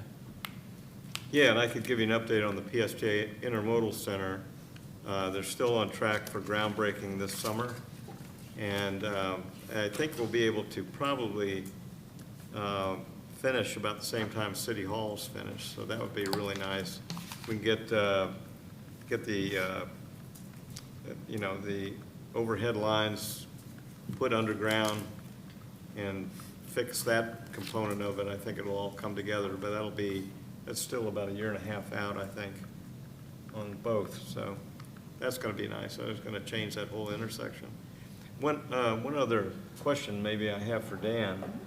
I had talked about the foundation at the old Clearwater Sun, about cleaning that up. Any Any new information on that? Nothing new.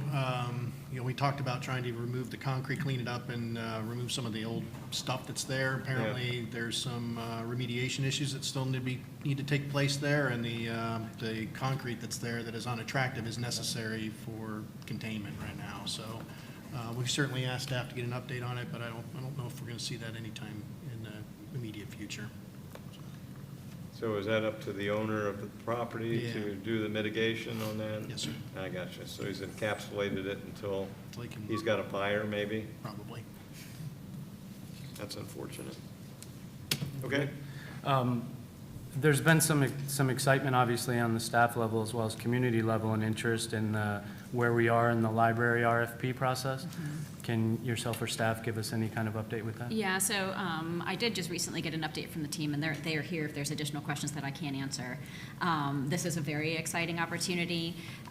So in February, the launch call for the development went out, and the submission period ends on June 20th.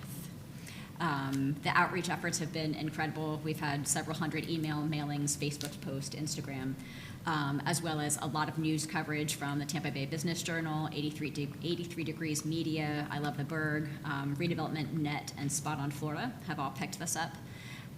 We have it on our website that's got over 1,400 views and clicks on that.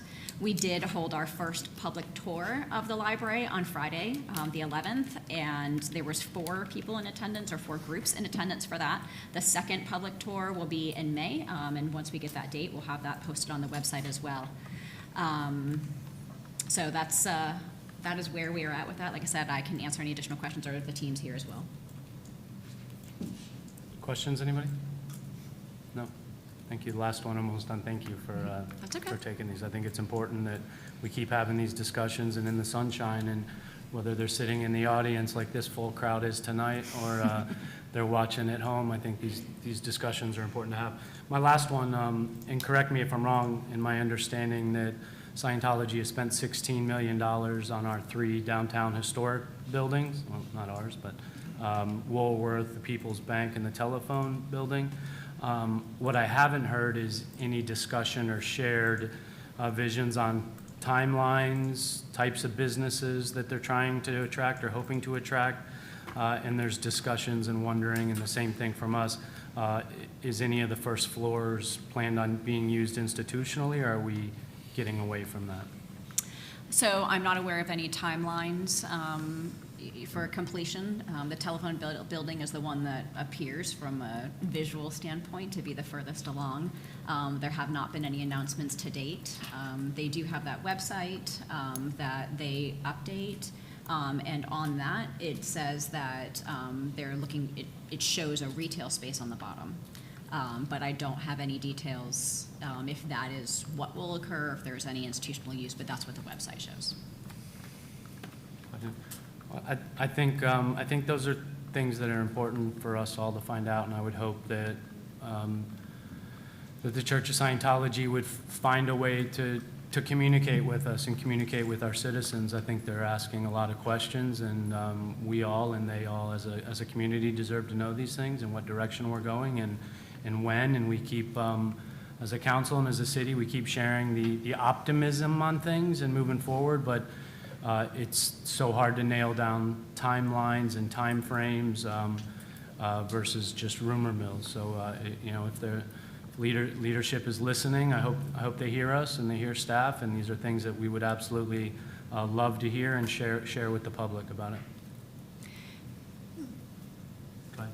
So they have questions, so they can go first. You might answer it. Go ahead. Well, I just wanted to, the only other thing that I wanted to add in terms of things that are going on downtown is both, I think all of us are very much aware of the increased number of shows that Ruth Eckerd is putting on out at the Sound. So there's definitely been a big uptick on that and over a variety of different genres. So that is certainly helping to activate downtown. I keep in touch with the businesses out there, and like this weekend, they were incredibly happy. But then also staff is being responsive and increasing the programming that's going on there out there park. The park was very busy this weekend, as was downtown, including like what the DDB and our team brought forward for activation ideas for that. And then the other one that I just saw in terms of Coachman Park is Decades on the Dock. That's going to be going on down there on May 24th at 6 p.m. So that information's on our website. So there's some exciting things that the team also is doing to, our part to get downtown activated. Thank you. Yep. Let's move to Cotton.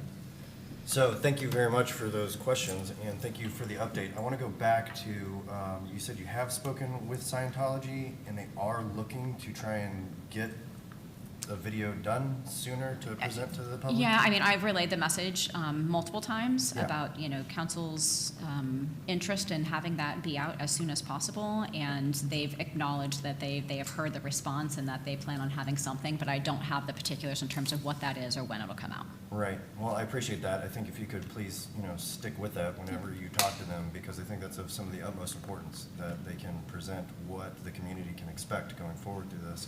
And now having, this on the docket for May 15th, it seems like it gives them a few more weeks to hopefully get that done within time to be able to provide that update. I also appreciate you giving us the information with the crowds with Ruth Eckerd Hall and bringing them down here. I completely agree with you. I think that we are seeing that increase, and that's why I would stress even more that getting, commercial use into the Cleveland Street is just going to be more beneficial to the city and see that activation that we have. So hopefully, as you alluded to, we don't know, we can hope that the telephone building will be a commercial space, but as well as the Woolworth building and these other properties that we can see where that, as I've alluded to, the paper has come down and the work permits are there. So I think that's extremely important and beneficial to us. So please stay on top of that. Thank you again, Councilmember Menino, for bringing this up. I think, as you alluded to, this is of the utmost importance in bringing the public along with us, because this is the only time we can discuss it openly and not just with the city manager of what we'd like to see the action continue to take place. So I genuinely appreciate you bringing this up so that we can continue to talk about this. I think it's important, as well as, the future annual updates that we're going to do. To the Vice Mayor's point from last council session, I think that this is going to be a great marker to show the progression that we're having with our downtown, or lack thereof. I'm going to stay optimistic and say it's going to be a positive progression, but I look forward to that as well. So thank you very much for the update, and again, thank you for bringing it up. Vice Mayor? Let me start off by following up with Councilmember Menino's comments. All the discussion's really been focusing on the renovating of the buildings, but I want to bring it back to all the turnkey properties that are available, have been available for years, and there's been no response to any inquiries for renting of those properties. So instead, I don't want to just focus on all the buildings that are being renovated. I mean, I can just name 2 on the 400 block that have been empty for years with permits on their window for years. And one of them is like literally ready to be moved in, and no one's returning calls, despite various people wanting to rent that space. So if we can add that to the discussion. Yes, ma'am. Ready. Also want to follow up with your conversation about the staff. This weekend to me was just, was so much needed to refuel me, because everything was just positive and wonderful. We all had to split because we could not physically be at all the events at the same time. When you're, like, just on Saturday, just one day, ukulele, the dog show, Market Marie, and a concert. I mean, that's wonderful and fabulous, but that took some doing, and that's staff, and we have to give credit where credit is due. So I did want to take a minute to say that. I also wanted to, again, say how impressed I am with how the CRA staff is coming up with their own ideas, being creative, being proactive, thinking outside the box. Thank you again, because this is what it's going to take, right? It's going to take an army, it's going to take a village, and you're certainly, you're performing above what my expectations are. So thank you so much. I think that's it for me for right now. Yeah, I got a few things to add. What I'm seeing with the sound now is more acts for all age groups and all different styles of music, which is really, really important. And one of the things that just was incredible to me was they had Chicago Friday night, which was packed. All seats were set up. Saturday night, all the seats were gone. And then Sunday night, all the seats were back. So they can take 4,000 seats down and put them back up in a day. You know, it's amazing. And I'm glad they're having all different genres of music. It's attracting a lot of different people that like different styles of music down instead of just Southern rock, as they used to have with Blast Fridays. It was kind of the same thing over and over again. So that's good. But to also expound a little bit on the downtown and the Church of Scientology, which we said we would like to talk more about on the dais and get it out there, because they are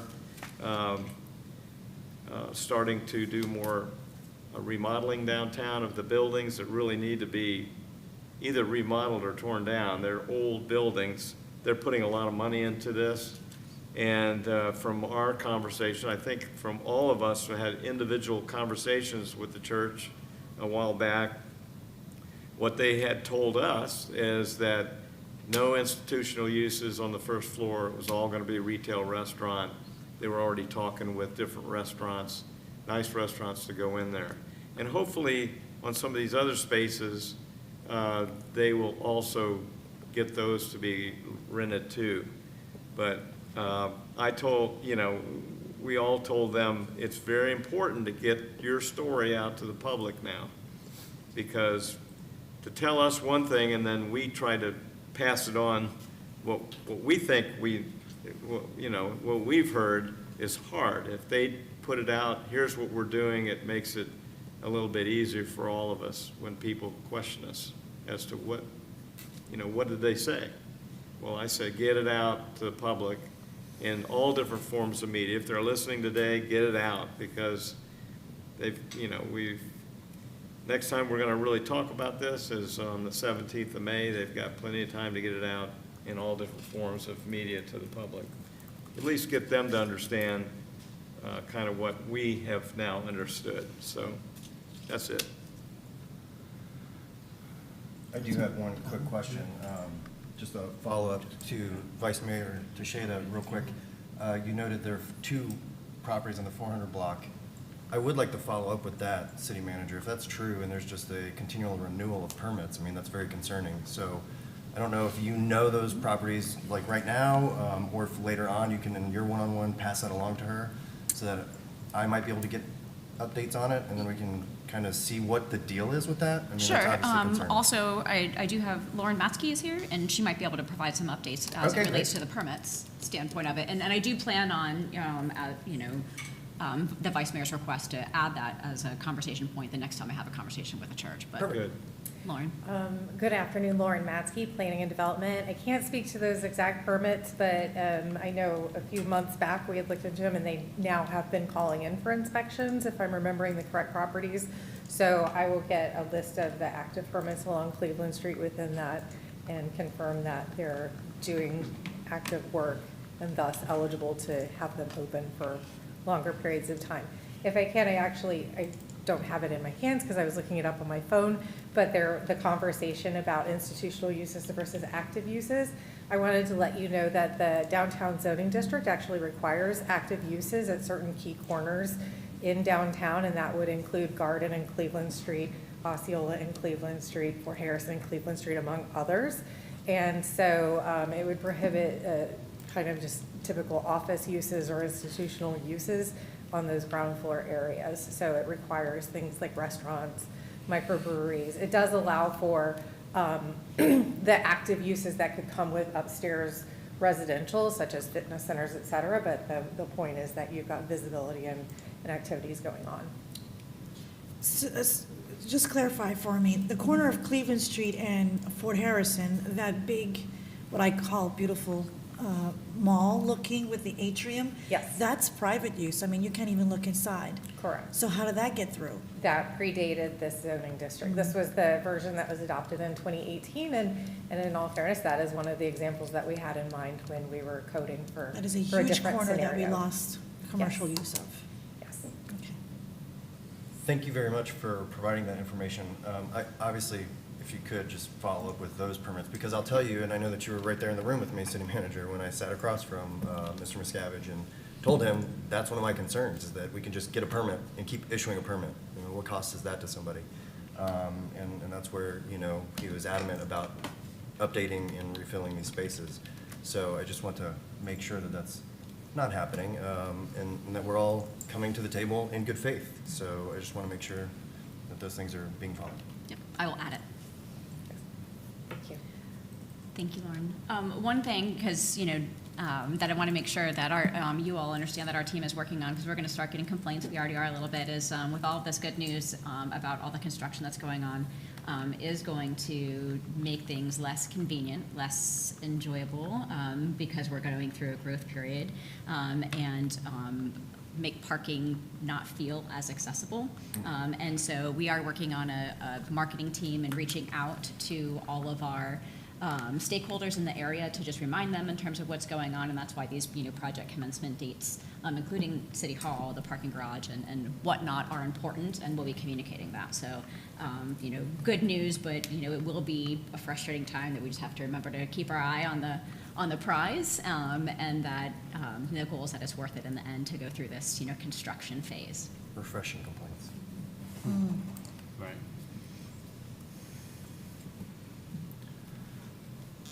Yeah, I'll wrap it up. I appreciate you putting it on the agenda for me. I just want to let council know that I appreciate your willingness to openly and honestly have these discussions, and I think this was a softball today. This was an easy one for us. But I think we should continue to push ourselves to have these challenging discussions strategically, compassionately. I think we are capable of that, and I think it's important we continue to have these discussions. And to Scientology, I think that this isn't just a city thing. It takes two to have success in a relationship like this when we talk about developing in our downtown. And both sides need to be held accountable. I hope that they hear the messages and the words that are being said on this dais and from leadership. We would like some open communication about timelines and things. I think that's important, not just to us, but to our citizens. And I think that's the only way that we're going to be able to find a way to move the needle and move forward towards progress with any sort of downtown partnership between the two entities. But I appreciate council's willingness to have the dialogue. Thank you. Thank you, Mayor. Well, I'll just add three things if I can. I appreciate you putting it on. I'm glad we didn't get into another very long debate. We already had a very long debate the other night on this issue. We're going to have another very long debate on May 15th, I anticipate. So I don't know if we need to keep beating it to death between now and May 15th. But just a couple of things I just wanted to add. I wanted to add on to what the Vice Mayor said is my feel is from the community, the citizens of Clearwater. It's largely about trust. And the lack of trust so far from the community is that they can renovate buildings spectacularly. They can make, and all these things we're talking about, permits, and we have seen them gutting out some buildings downtown and really, and I'm sure they will turn into beautiful buildings. But where they haven't earned the trust of the community yet is filling those buildings with publicly friendly, inviting activities. They've just not done it yet. They've been great at restoring the amount of money they spent on the telephone building and making it look pop. But what they've not proven to the community yet is that they're willing to get buildings get public inviting businesses into these buildings that they renovate. And until they do that repeatedly, it's really going to be hard to win the trust of the community until they see it happen. And then I'm not involved in discussions on those who are lessees of properties on Cleveland Street, but you hear throughout the community that it's becoming harder and harder for some of those restaurants to continue doing business in their buildings, which we need more of, not less of. But some of them have questioned whether or not they want to continue operating in their buildings because the lease terms are just not what they can do to make their business go.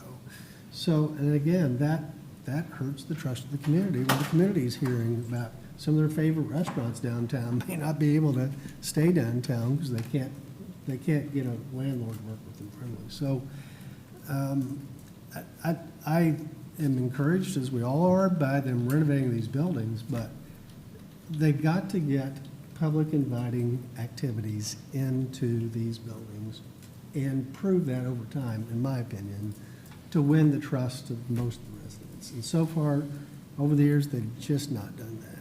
And I hope truly hope they will, particularly if we close the street May 15th and then the citizen, or at least the council gives them the trust that they're going to follow through and do that.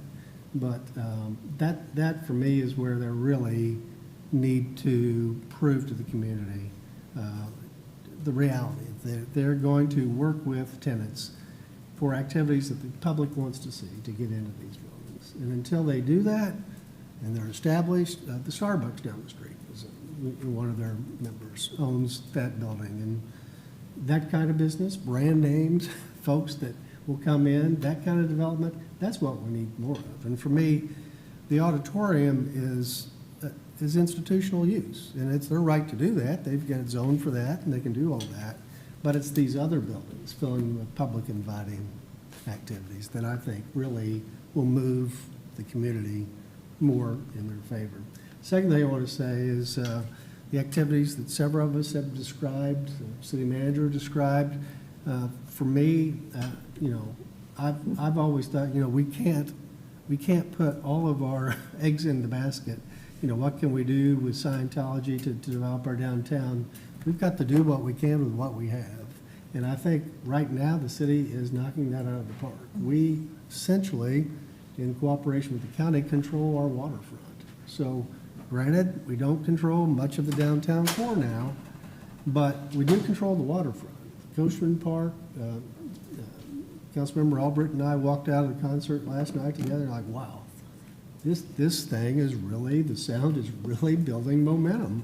And now we've got the hotels going to be under construction. Wow, walking out of there, seeing that parking lot vacant, I mean, that's going to be a great addition to something that's already prospering, and then they get going on Gotham, and then if we can get the county properties, I feel really good about what we're doing, controlling what we can control, and I think that's great progress. But the last thing I wanted to share was what city manager said, what several of us said, our staff, this past weekend in particular, and it wasn't just Parks and Rec, which I complimented.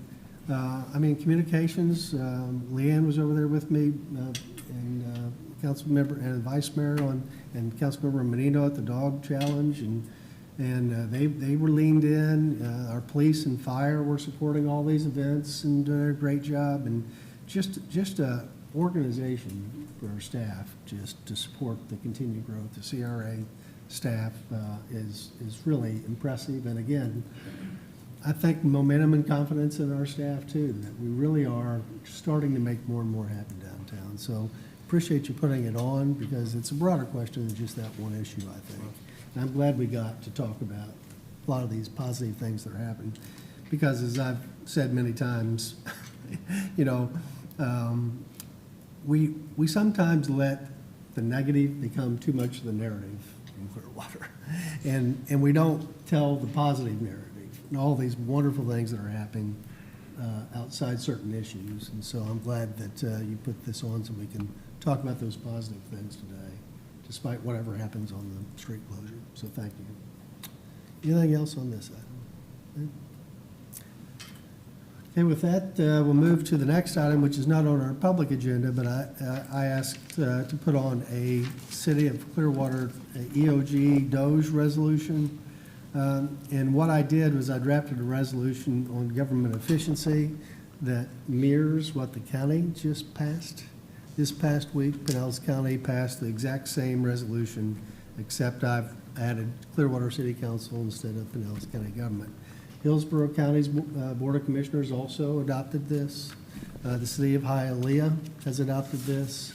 And for me, it's important because we're going through what could be a very difficult legislative session for local governments.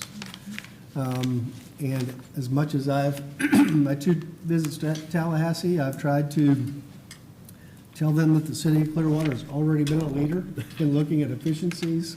Our city managers led our staff through an analysis of what we can do to save costs, to save the taxpayers money, and to be budget sensitive. But the look I get is, well, oh yeah, right, sure. I don't know that we have folks in the legislature and the governor's office that trust that Clearwater is any different from a lot of local governments, which they question whether or not they're really giving attention to this. So when I saw particularly Pinellas County Board of Commissioners adopt this, I think this is a statement for us to make to the state legislature and the state government, to the governor's office, that we're committed, we're transparent, we welcome any help they can offer us to serve our taxpayers more efficiently, and we want to be part of a statewide effort to make sure that all levels of government, local, state, and county, that they are all operated efficiently. So with that, I leave it to you all. It's up to you all to decide whether to remove it or not, but I wanted to put it in front of us for discussion, because I think particularly when appropriations come up this session, it's going to be important that we make a formal statement that whatever money we get from the state, we're going to spend it wisely. Yeah, thank you. I actually appreciate you putting this up because it's funny, when I saw the email come out, I had emailed the city clerk too, and I was like, I was going to ask a question about this. The county proposal, I don't have the language right in front of me. However, when I did read what they had put through, I did agree with it and like it. So essentially filling in the blank with our name there shouldn't be a problem from my aspect of anything. And I don't want any of the staff to think that this is probably a negative thing. I see this as a fully positive, to be able to get essentially another look of eyes to show us where things can be more streamlined and made efficient. So definitely have my full support on this, and I look forward to seeing where we can go with it. Anybody else? Councilmember Albritton. Yeah, I think this is a good thing because we've already started the initiative to do this. And city manager started it with cutting back her budget and asking departments to start cutting back what they could up to 10% or more.